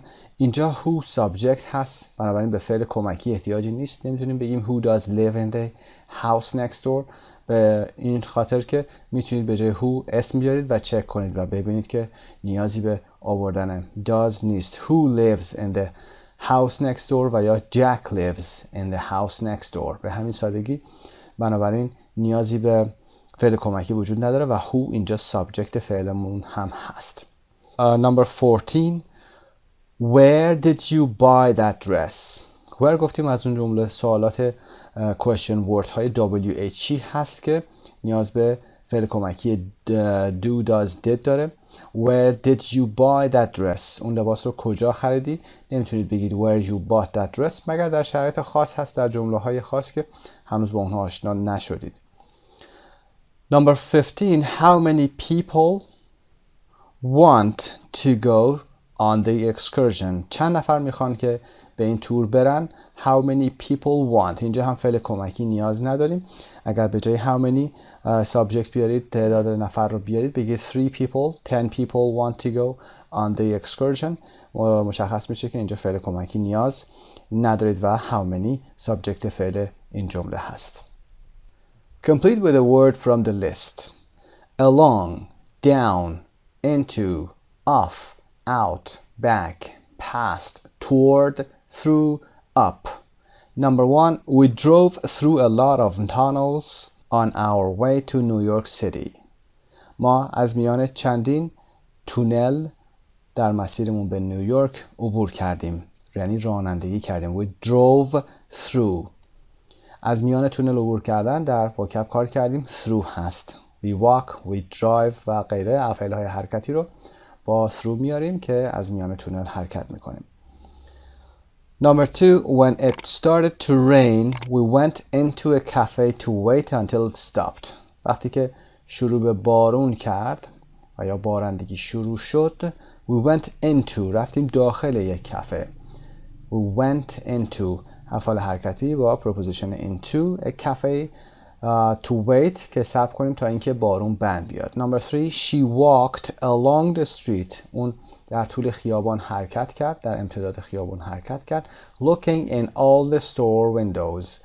و داخل همه ویترین ها و به داخل همه ویترین ها نگاه می کرد. 4, when the dog started running. وقتی سگ شروع کرد به دویدن. Toward me، به طرف من. Running toward me, I was terrified. من به شدت وحشت زده شدم. Number 5, go past the gas station and it's the next turn on the right. Go past the gas station. در مثال درس داشتیم go past و یا walk past the church. یعنی پمپ بنزین رو رد کن یا بعد از پمپ بنزین برو. حالا میتونه فعلتون drive باشه. Drive past the gas station. با ماشین از پمپ بنزین رد شو بعد از پمپ بنزین و اون پیچ سمت راست شما هست یا پیچ بعدی سمت راست شما اونجا هست. Number 6, you have to take off your shoes before going into the temple. قبل از اینکه going into، اینجا هم یک فعل حرکت هست و prepositionش قبل از اینکه وارد معبد بشی باید کفشاتو در بیاری. You have to take off. take off به اینجا به معنای در آوردن کفش هست. take off جایی هم میتونه به معنای بلند شدن یا برخاستن هواپیما باشه. Number 7, if you don't know the meaning of a word, look it up in the online dictionary. اگر معنای کلمه رو نمیدونی اون رو در دیکشنری آنلاین پیدا کن. Look it up or look the word up in the online dictionary. به معنای پیدا کردن لغت در دیکشنری هست. Number 8, can you turn off the heat? It's very hot in here. میتونی هیت رو خاموش کنی، بخاری رو خاموش کنی یا دستگاه گرم کننده منزل هست. Can you turn off? Turn off به معنی خاموش کردن هست. اینجا خیلی داغ هست و خیلی گرمه. Number 9, if you don't like the jacket, take it back to the store. اگر از این جکت یا کاپشن خوشت نمیاد اینو برگردون به اون فروشگاه. Take something back. و اینجا take it back. Number 10, can you find out what time the movie ends?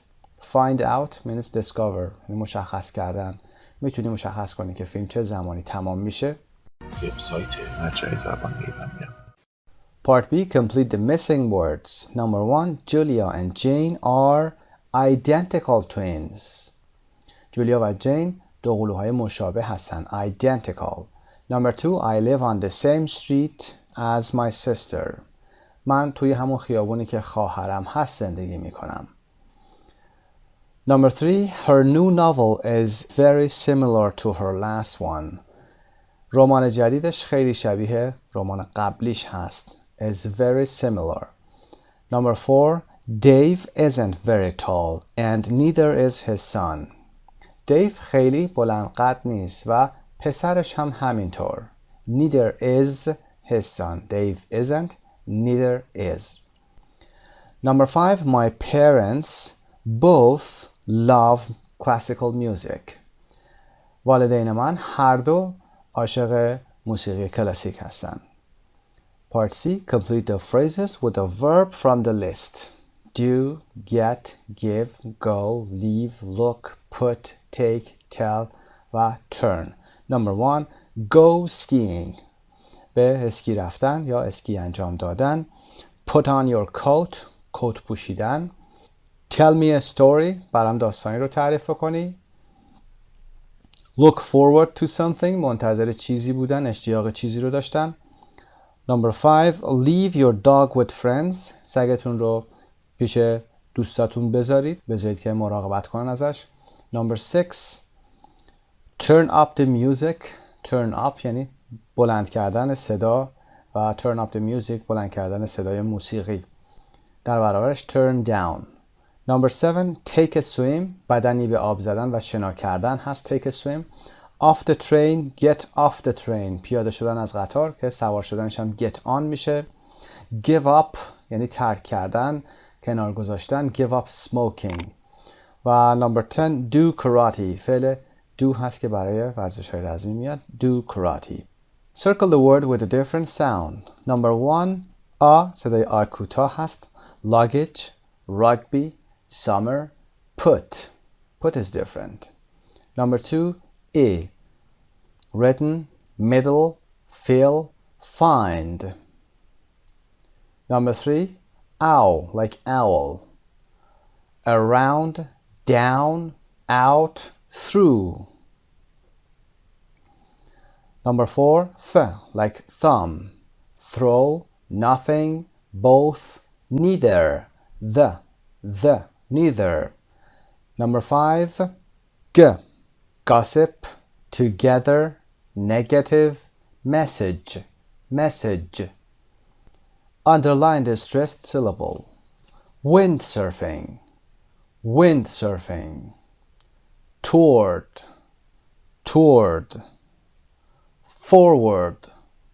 forward, similar, different. خب بریم قسمت بعد. page 99. Can you understand this text? Read the article once. What was the amazing coincidence? Part B. Read the article again and number the events in the order they happened. خب لازم هست که متن رو یه دور بخونیم تا بتونیم به سوالات A و B پاسخ بدیم. قسمت‌های هایلایت شده رو هم در متن توضیح میدیم. Heart couple's amazing coincidence. اتفاق شگفت‌انگیز زوج بیمار قلبی. couple زوج، coincidence اتفاقی هست که به صورت غیر منتظره میافته. When Suzanne met Alistair Cotton at a swimming pool in 1995, they were amazed to discover that they both suffered from the same extremely rare heart condition. They started going out together and fell in love. But several months later, they discovered an even bigger coincidence. وقتی سوزان آلیستر کاتن رو در یک استخر شنا در سال 1995 ملاقات میکنه، متحیرانه متوجه میشن که هر دو به یک بیماری شدیداً نادر قلبی مبتلا بودند. Extremely rare heart condition. condition اینجا به معنای بیماری هست و rare هم که نادر و کمیاب هست. اونها ارتباطشون رو شروع کردن و عاشق شدن، اما چندین ماه بعد اونها متوجه اتفاقی بزرگتر شدن. even حتی. Almost 20 years earlier, when they were children, Suzanne was 7 and Alistair was 14, they had both had a life-saving heart operation in the same hospital on the same day, performed by the same heart surgeon. تقریباً 20 سال پیش وقتی اونها بچه بودند، سوزان 7 سالش بود و آلیستار 14 سالش. هر دوشون در یک بیمارستان و در یک روز یک عمل نجات بخش قلبی رو که توسط یک جراح قلب انجام شد رو داشتند. خب heart surgeon جراح هست، heart surgeon جراح قلب هست. They had both had a life-saving heart operation. They had هست که past perfect هست، داشتن در گذشته. After their operations, they had spent several days recovering in the same hospital ward, although they have no memories of seeing or speaking to each other. They certainly had no idea that 20 years later they would meet and fall in love with the child in the next bed. Suzanne, now 43, said, "We were very shocked by the coincidence. We were obviously destined to be together." اونها بعد از عملهاشون چندین روز رو در یک بخش مشابه بیمارستان در وضعیت ریکاوری بودن. وارد بخش هست، بخشی که بیمار استراحت میکنه. ریکاورینگ هم که بهبود پیدا کردنه و ریکاوری هم که میدونید بعد از عمل باید بیمار صبر کنه تحت مراقبت و بهبود پیدا میکنه. اگرچه اونها اصلا یادشون هم نمیاد که با هم صحبت کرده باشن یا همدیگر رو دیده باشن. have no memories. اونها مسلماً فکرش رو هم نمی کردن که 20 سال بعد بچه‌ای که در تخت کناریشون بود رو ملاقات میکنن و عاشق هم میشن. سوزان که الان 43 سال داره گفت ما از این اتفاق متعجب بودیم. We were shocked, very shocked. خیلی متعجب بودیم. By the coincidence. ما مشخصاً سرنوشتمون این بود که با هم باشیم. We were obviously یعنی آشکارا، به شکل مبرهن، مشخص. Destined یعنی سرنوشت. We were destined. سرنوشتمون به این شکل رقم خورد. To be together. که با هم باشیم. Alistair continued to have difficulties with his heart and he had to have another major heart operation. As soon as he woke up after the operation, he proposed to Suzanne and the couple got married in 2002. مشکل قلبی آلیستار ادامه داشت و مجبور شد یک عمل قلبی مهم دیگه هم داشته باشه. اون به محض اینکه بعد از عمل به هوش آمد به سوزان پیشنهاد ازدواج داد و در سال 2002 این زوج ازدواج کردند. خب major operation عمل مهم، major heart operation عمل قلبی مهم. as soon as به محض اینکه woke up اینجا به معنی به هوش آمدن و بیدار شدن هست و propose یعنی پیشنهاد کردن برای ازدواج. I propose من پیشنهاد ازدواج میدم. To Suzanne, to someone به کسی. The following year, Suzanne became pregnant and baby Hannah was born in 2004 and is now a happy, healthy child who shows no signs of having inherited any heart problems from the parents. Suzanne said, many heart patients can't have children or their children are born with heart problems themselves. So for our amazing story to have such a happy ending is just wonderful. سال بعد سوزان باردار شد و هنا کوچولو در سال 2004 به دنیا آمد و الان کودکی شاد و سالم هست که هیچ گونه علائمی از نشانه‌های بیماری قلبی که از والدینش به ارث برده باشه رو نداره. سوزان گفت بسیاری از بیمارهای قلبی نمیتونن بچه دار بشن یا اینکه بچه هاشون هم با مشکلات قلبی به دنیا میان. بنابراین برای داستان شگفت‌انگیز ما پایان شاد داستان هم خیلی یا واقعاً جالبه. Became pregnant باردار شد. Hannah was born. هانا به دنیا آمد. فعل پسیو به دنیا آمد. Happy healthy child who shows no signs of having inherited. Inherit به معنای ارث بردن هست و یا میراث بردن هست. Suzanne said many heart patients can't have children or their children are born. اینجا گفتیم are born، در اینجا گفتیم was born. گذشته به کار بردیم و اینجا زمان حال. قبلا گفته بودیم که به دنیا آمدن رو با فعل was و یا were به کار میبریم چون به دنیا آمدن در گذشته هست. اما اینجا میخوایم بگیم هر روزه به دنیا میان یا به دنیا می آیند are born. به دنیا میان با فعل زمان حال are این رو میایم میگیم.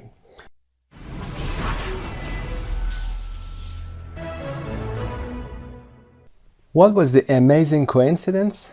They both had a life-saving heart operation in the same hospital on the same day performed by the same surgeon. خب هر دوتاشون یک عمل قلبی نجات بخشی رو در یک بیمارستان در یک روز که توسط یک جراح قلب انجام شد داشتن. performed اجرا شده. و ترتیب جملات زیر. Number 1. They both had a heart operation in the same hospital.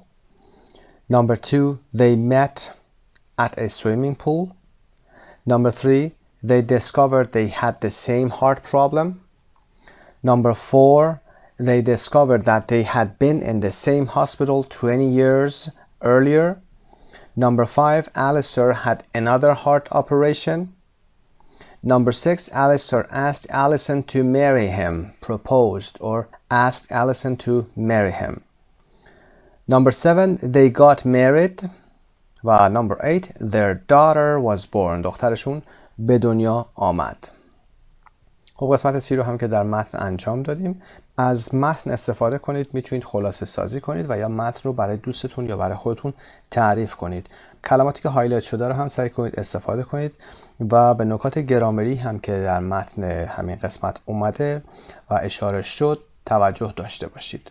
Can you understand these people? 528 on the street. Watch or listen to 5 people and answer the questions. خب به فایل صوتی 528 میتونید گوش بکنید یا اینکه فایل ویدیویش رو نگاه بکنید. بریم تمرین ها رو با هم انجام بدیم.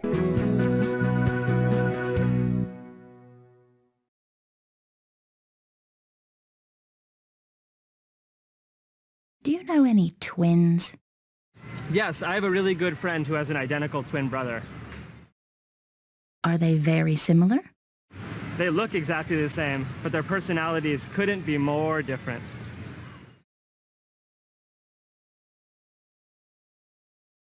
Are you a good or bad loser?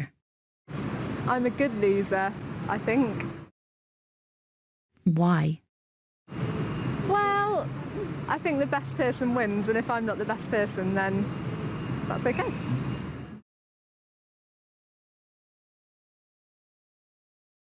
Do you play any sports or exercise?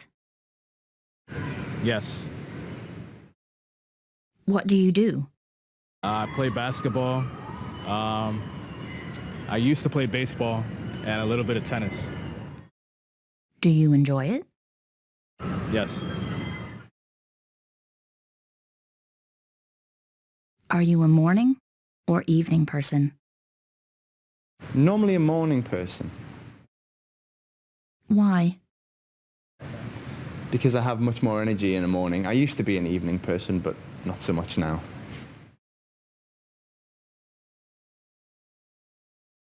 Who do you think gossip more, men or women? I think men think women gossip more, but in fact men like to gossip too. Why? I think everybody likes to gossip sometimes because they're interested in what other people are doing and they enjoy gossiping. Number 1, the twins that James knows are very similar in appearance. دو قلوهایی که جیمز میشناسه از لحاظ ظاهری خیلی شبیه هستن.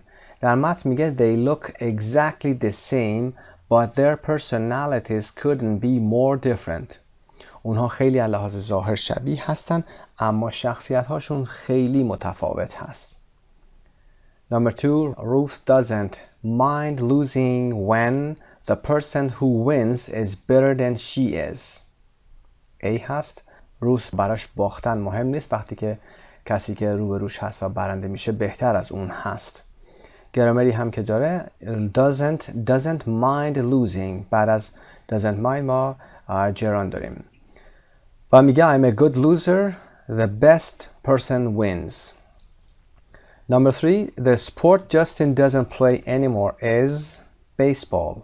میگه I used to play baseball and a little bit of tennis.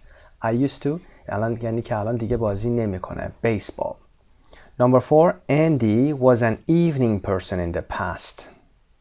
Was an evening. پاسخ ما A هست. I used to be an evening person. Now he is a morning person. Evening person کسی هست که کارهاش رو عصر انجام میده، بیشتر انرژیش در عصر هست و صبحها میخوابه، استراحت میکنه. Number 5, Alison thinks that men and women both gossip. که مردان و زنان هر دو غیبت میکنن. Can you say this in English? آیا میتونید از عهده کارهای زیر به انگلیسی بر بیایید؟ Can you describe 3 things that you have to do in certain sports using a verb and a preposition of movement. حرکت‌های خاص توی اون ورزش رو بیایید بگید. expression of movement رو داشتیم.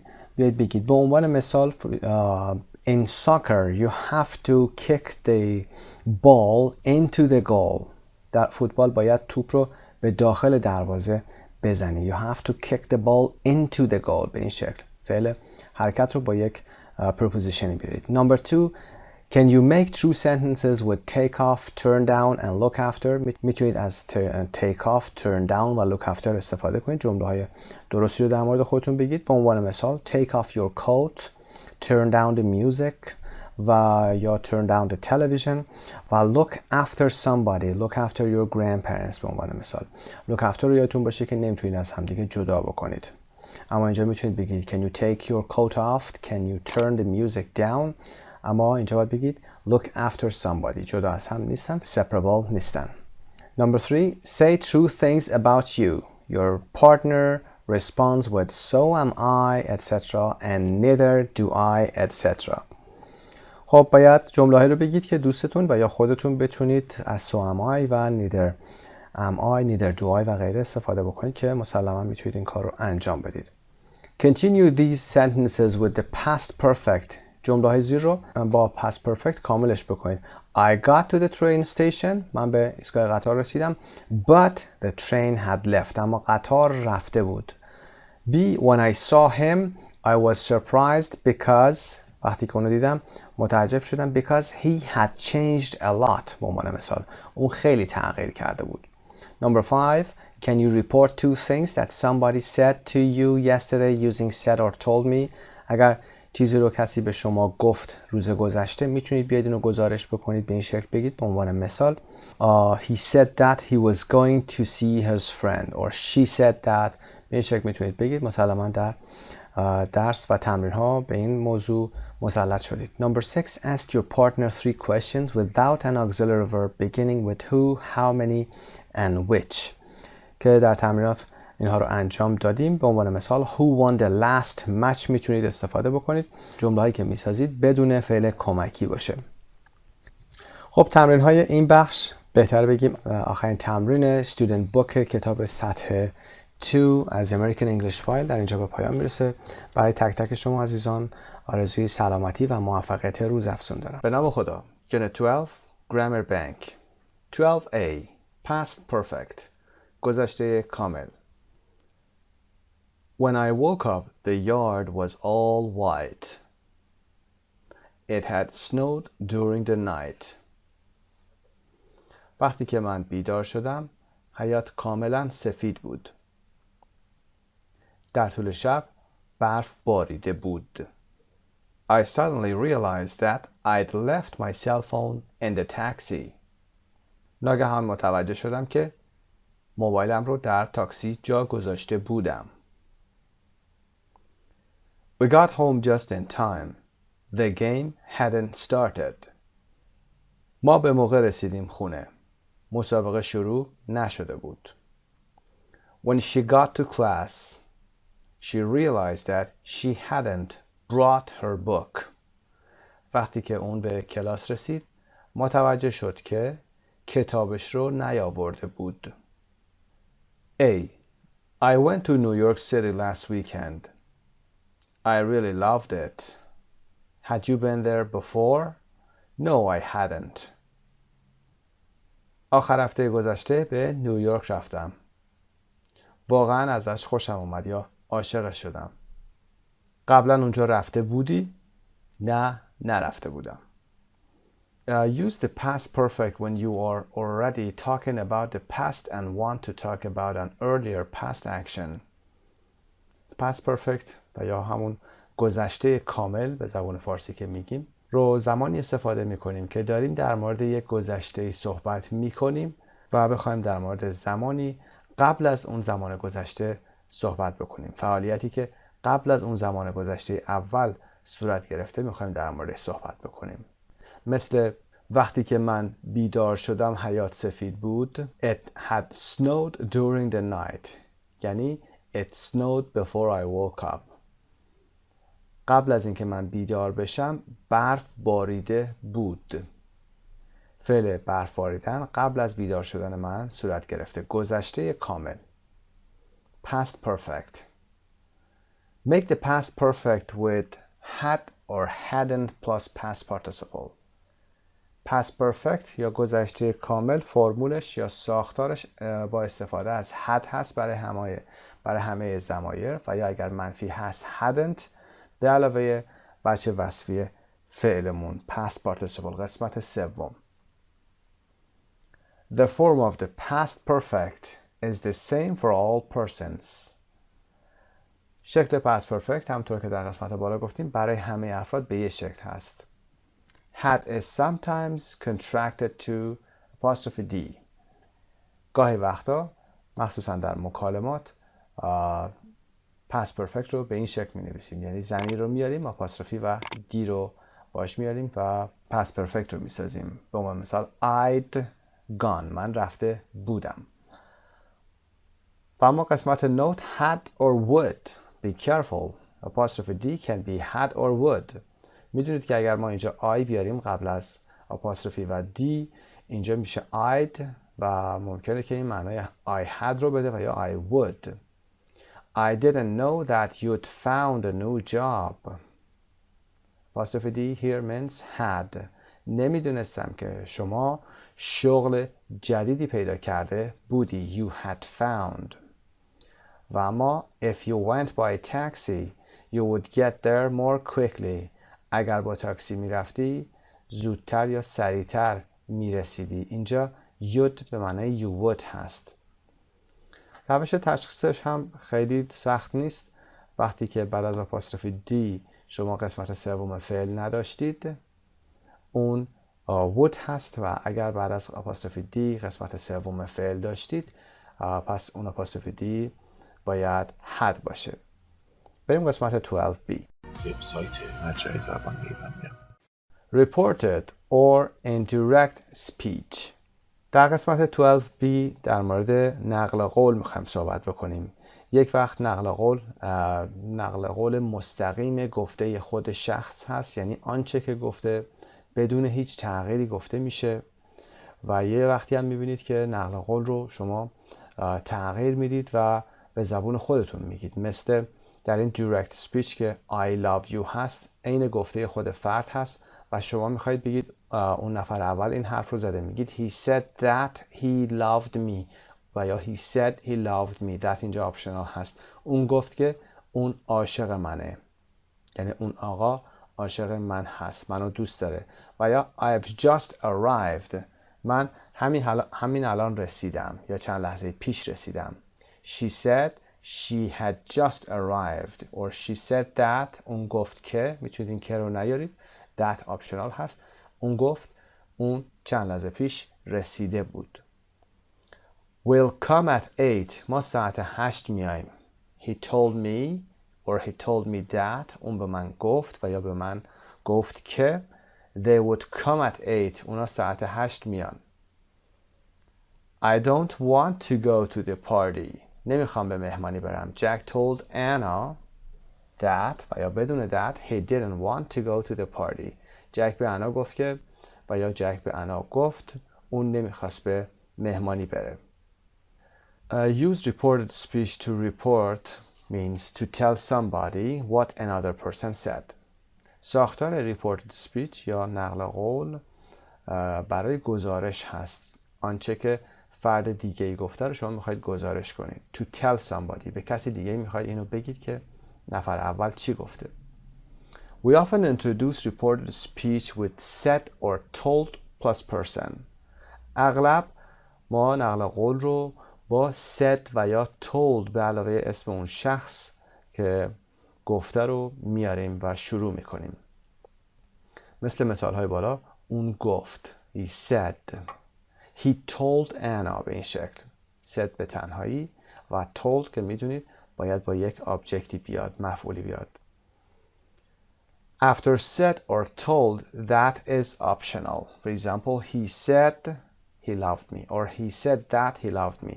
بعد از said or told اونجایی که that میاریم به معنی که فارسی خودمون این optional هست، میتونید بیارید یا نیارید. Pronouns often change in reported speech. For example, I changes to he or she. ضمایر همونطوری که دقت کردید در بالا تغییر میکنه. حالا ممکنه که به هی یا شی برگرده، تغییر کنه. بستگی داره که جنسیت اون فرد چی بوده. آی به هی و شی تغییر کرده. اینجا نفر اول آقا بوده و به ایشون گفته که دوستت دارم یا عاشقت هستم. I love you. ما داریم نقل قول میکنیم، میگیم he said that. همون آقا گفته he loved me که اون منو دوست داره. I'm tired. She told me that she was tired. من خسته هستم.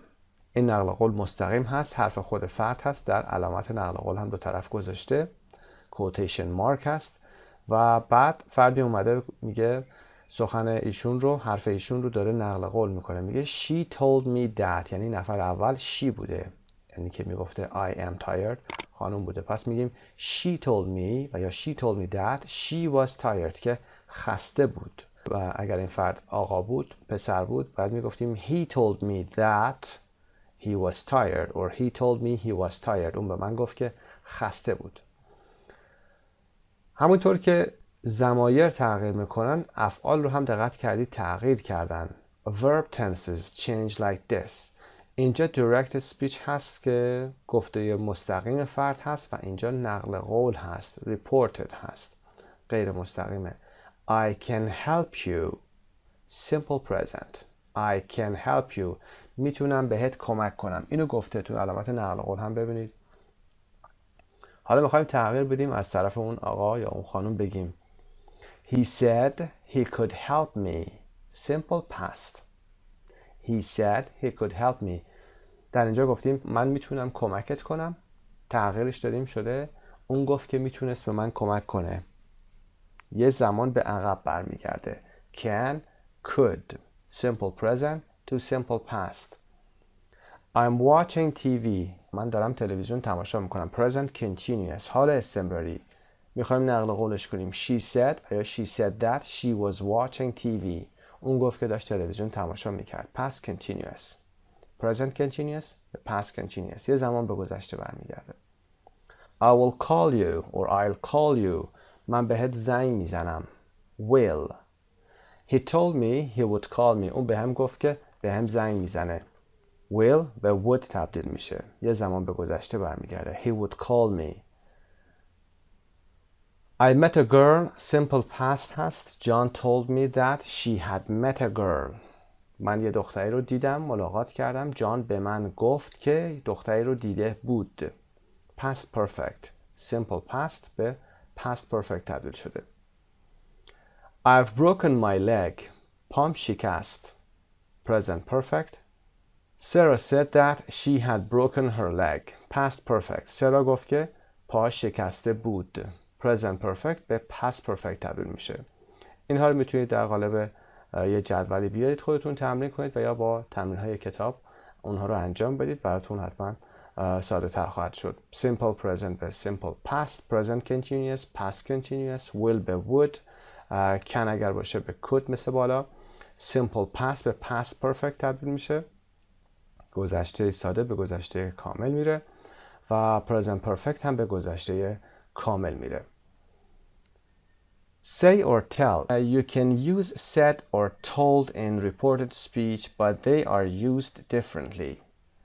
در نقل قول غیر مستقیم شما میتونید از said و یا told استفاده بکنید، اما به شکل متفاوتی اینها استفاده میشن. You can't use said with an object or pronoun. یادتون باشه که said رو نمیتونید، این که میگیم said به خاطر اینکه باید از said استفاده بشه در این قسمت، نمیتونید اون رو با یک object یعنی مفعول و یا ضمیر بیارید. He said he loved me. نمیگیم he said me. اینجا object برای said نمیاریم. نمیگیم he said me that he loved me. و you must use told with an object. و told رو باید با یک مفعول بیاریم. You must use told with an object. چه باید آورده. مثلا در این مثال he told me. اون به من گفت. بعد از فعل tell میدونید که ما باید یک مفعولی داشته باشیم. Tell somebody. He told me that or without that he loved me. nemiگیم he told that. said فقط میتونه بدون object و یا pronoun بیاد. 12C. Questions without auxiliaries. سوالاتی بدون فعل کمکی. subject verb و ادامه جمله. Who painted Mr. and Mrs. Clark and Percy? کی نقاشی رو کشیده؟ Which singer made reggae popular all over the world? چه خواننده‌ای رگی رو در سراسر دنیا مشهور کرده؟ عام پسندش کرده. How many people live near the school? چند نفر در نزدیکی مدرسه زندگی میکنن؟ Who wants a cup of coffee? چه کسی یا کی یک فنجون قهوه میخواد؟ When the question word who, what, which, how many, etc. is the subject of the verb in the question, we don't use an auxiliary verb, do, does, did. Who painted Mr. and Mrs. Clark and Percy, not who did paint. این قسمت رو هم میخونیم بعد توضیح کامل میدیم. In most other questions in the simple present and past, we use the auxiliary verb do, does, did plus base form. What music do you like? Not what music you like. خب موضوع این قسمت رو در متن درس هم در یونت 12 صحبت کردیم، اما یه دور دیگه اینجا کاملتر میگیم. سوالات WH معمولاً بعد از خودشون فعل کمکی لازم دارن. معمولاً مثل Where do you work? What do you do? اما گاهی اوقات در این نوع جملات سوال WH که میدونید با WH یا how مثل how many, how much شروع میشن، question word جمله که همین WH ها هستن، subject یا فاعل فعل مورد سوال ما هستن. در این مورد دیگه اینها یا این جمله ها دیگه نیازی به فعل کمکی ندارن. مثل جمله اول که Who painted Mr. and Mrs. Clark and Percy. اینجا دیگه فعل کمکی لازم نداریم. چرا؟ اینجا who نقش subject ما رو داره. یا which singer made reggae popular. اینجا subject ما، فاعل ما همین سوال WH هست. دیگه نیازی به فعل کمکی نداریم. یا مثال دیگه بزنیم Who wrote War and Peace. War and Peace یا رمان جنگ و صلح رو کی نوشت؟ Who اینجا فاعل هست. wrote فعل هست. اگر به جای این who و یا which singer و یا سوال خودمون who wrote War and Peace اسم ها رو قرار بدیم، مثل Jack painted this painting or for example Bob Marley made reggae popular، متوجه میشیم که پس واقعا این قسمت WH این who یا which singer نقش فاعل رو داره. برای چک کردن میتونیم این کار رو انجام بدیم. WH هایی مثل who, what, which و how many از این قبیل هستن. اما اغلب question word های دیگه به فعل کمکی و فعل اصلی نیاز دارن. اون question word ها when هستن، why, where, how long. مثل when do you go, why do you eat, where do you live, how long does it take. اینها نیاز به فعل کمکی دارن. در متن درس هم چند مثال جدید رو هم در قسمت هیستوری، میوزیک و ساینس هم آوردیم. در تمرین های صفحه مجاور هم اگر این کار رو انجام بدید مسلما براتون راحت تر خواهد شد. خب آخرین گرامر بانک ما هم تمام شد. برای شما آرزوی موفقیت دارم. خسته نباشید. به نام خدا. Writing Page 117 Part 7 An opinion essay. A. Read the article once. Do you agree with what it says? خب در این قسمت شما یاد میگیرید که یک مقاله یا حالا انشایی رو در مورد نظرتون در مورد خاصی رو بیایید بنویسید. چطور نظرتون رو بیایید شروع کنید. بخش‌های نظرتون رو بیایید بگید، به عنوان مثال اولا، دوما، سوما و یا اینکه در نتیجه بیایید جمع‌بندی بکنید. این رو با هم کار میکنیم. البته موضوع تلویزیون و برنامه‌های تلویزیونی هست. میشه موضوعهای دیگر رو هم از همین ساختار استفاده کرد. ساختاری که در جدول سمت راست میاد اونجا توضیح میدیم که چطور میشه در مورد هر موضوعی از این ساختار و این اصطلاحاتی که وجود داره استفاده بکنید. بریم متن رو با هم بخونیم. There are too many sports shows on TV. برنامه‌های ورزشی زیاد در تلویزیون هست. Do you agree? آیا شما موافق هستید؟ Every time I turn on the television, I'm sure to find a sports show on one of the channels. هر بار که تلویزیون رو روشن میکنم مطمئن هستم که یه شو ورزشی یا برنامه ورزشی رو تو یکی از کانال ها میتونم پیدا بکنم. If I change channels, there will probably be a sports show or a sports report on other channels too, especially on the weekend. اگه کانال‌ها رو هم بخوام تغییر بدم، احتمالاً برنامه ورزشی دیگه یا گزارش ورزشی دیگه رو در کانال‌های دیگه خصوصاً در آخر هفته پیدا خواهم کرد. In my opinion number 1 هست. حالا میخواید عقیدتون رو شروع کنید و بگید. یک گزارش کلی دادید در مورد اون موضوع، در مورد حالا میتونید در مورد آلودگی هوا باشه، میتونه در مورد موضوعات خاص محیط زیست باشه یا هر چیز دیگه میتونه باشه. یک اطلاعات کلی در اون زمینه میدید و بعد میایید حالا نظر خودتون رو میگید. به چه شکلی شروع میکنید؟ In my opinion، به عقیده من، there are definitely too many sports shows on TV for the following reasons. به دلایل ذیل following reasons به این معنا هست. به دلایل ذیل یا دلایلی که در پایین میاد، به عقیده من قطعاً برنامه‌های تلویزیونی ورزشی زیادی در تلویزیون هست. In my opinion. خب این یه پاراگراف رو تمام کردیم.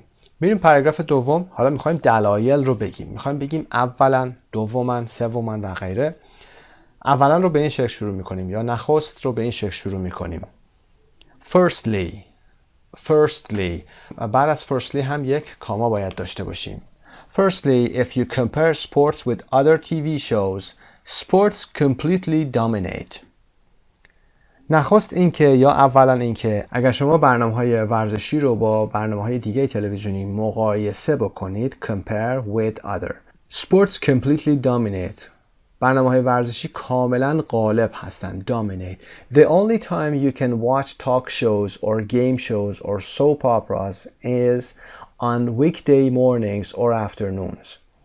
تنها زمانی که شما میتونید برنامه‌های تاک شو، گیم شو یا سوپ آپرا که سریال تلویزیونی هست و در روزهای هفته is on weekday، در روزهای هفته weekday mornings or afternoon هست یا صبح یا بعد از ظهر هست.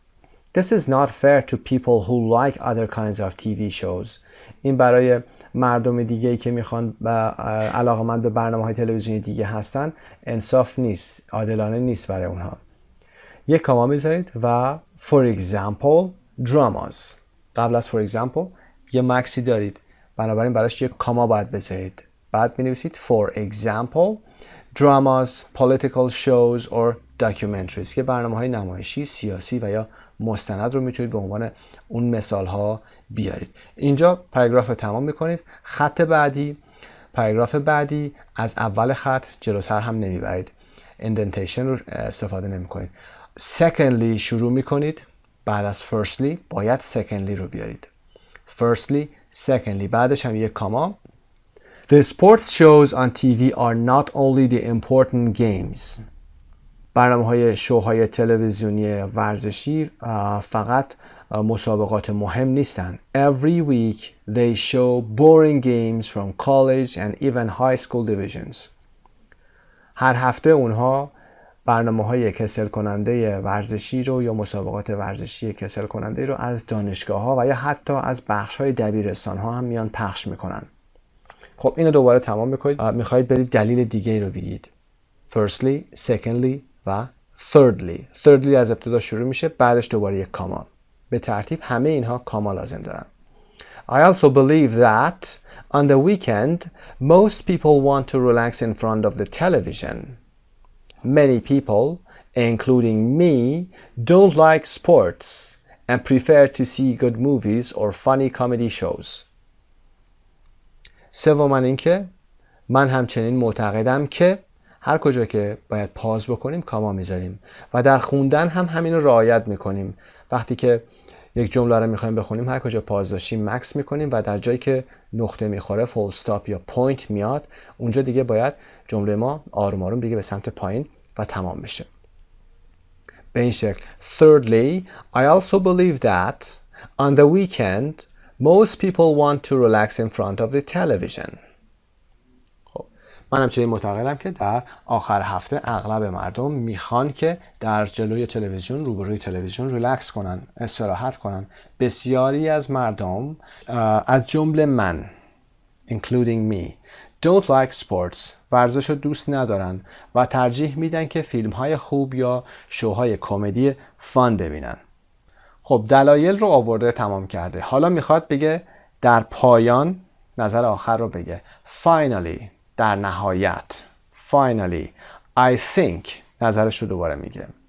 I think that even on news programs there is too much information about sports. فکر میکنم که در برنامه‌های خبری هم اطلاعات زیادی در مورد ورزش میاد. It is very annoying when they talk about sports for hours every day, especially when there are more important things happening in the world.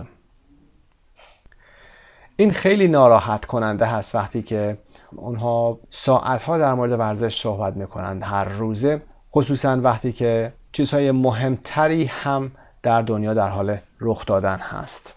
خب دیگه تمام دلایلش رو آورده، با فاینالی هم دیگه آخرین دلیلش رو آورده تمام کرده در نهایت و میخواد جمع بندی کنه.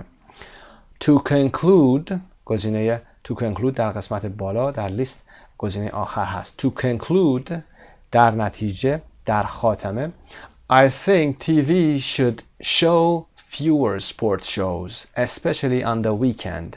در نتیجه اینکه یا در خاتمه اینکه من فکر میکنم تلویزیون بهتره که شوهای ورزشی کمتری یا برنامه‌های ورزشی کمتری رو نشون بده، خصوصا در آخر هفته.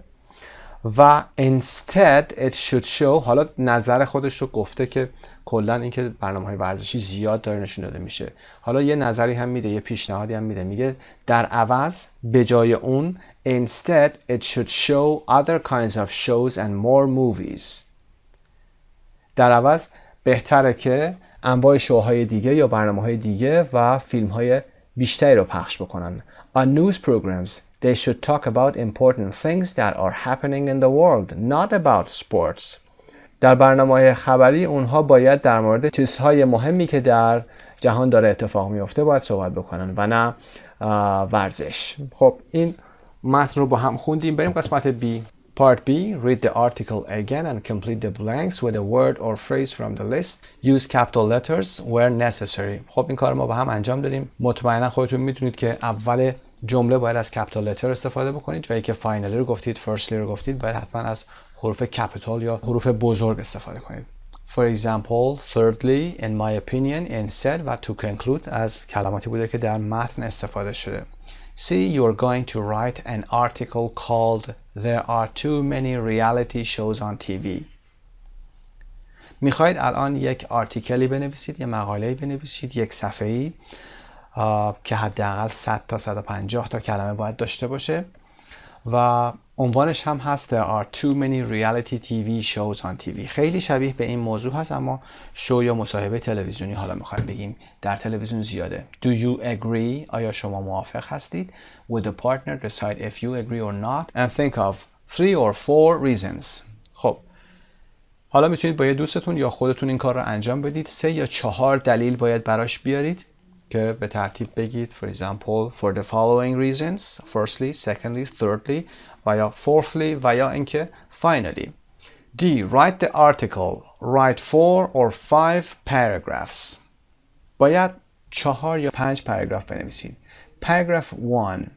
Write an introduction. You can adapt the introduction in the model article. Say if you agree or not.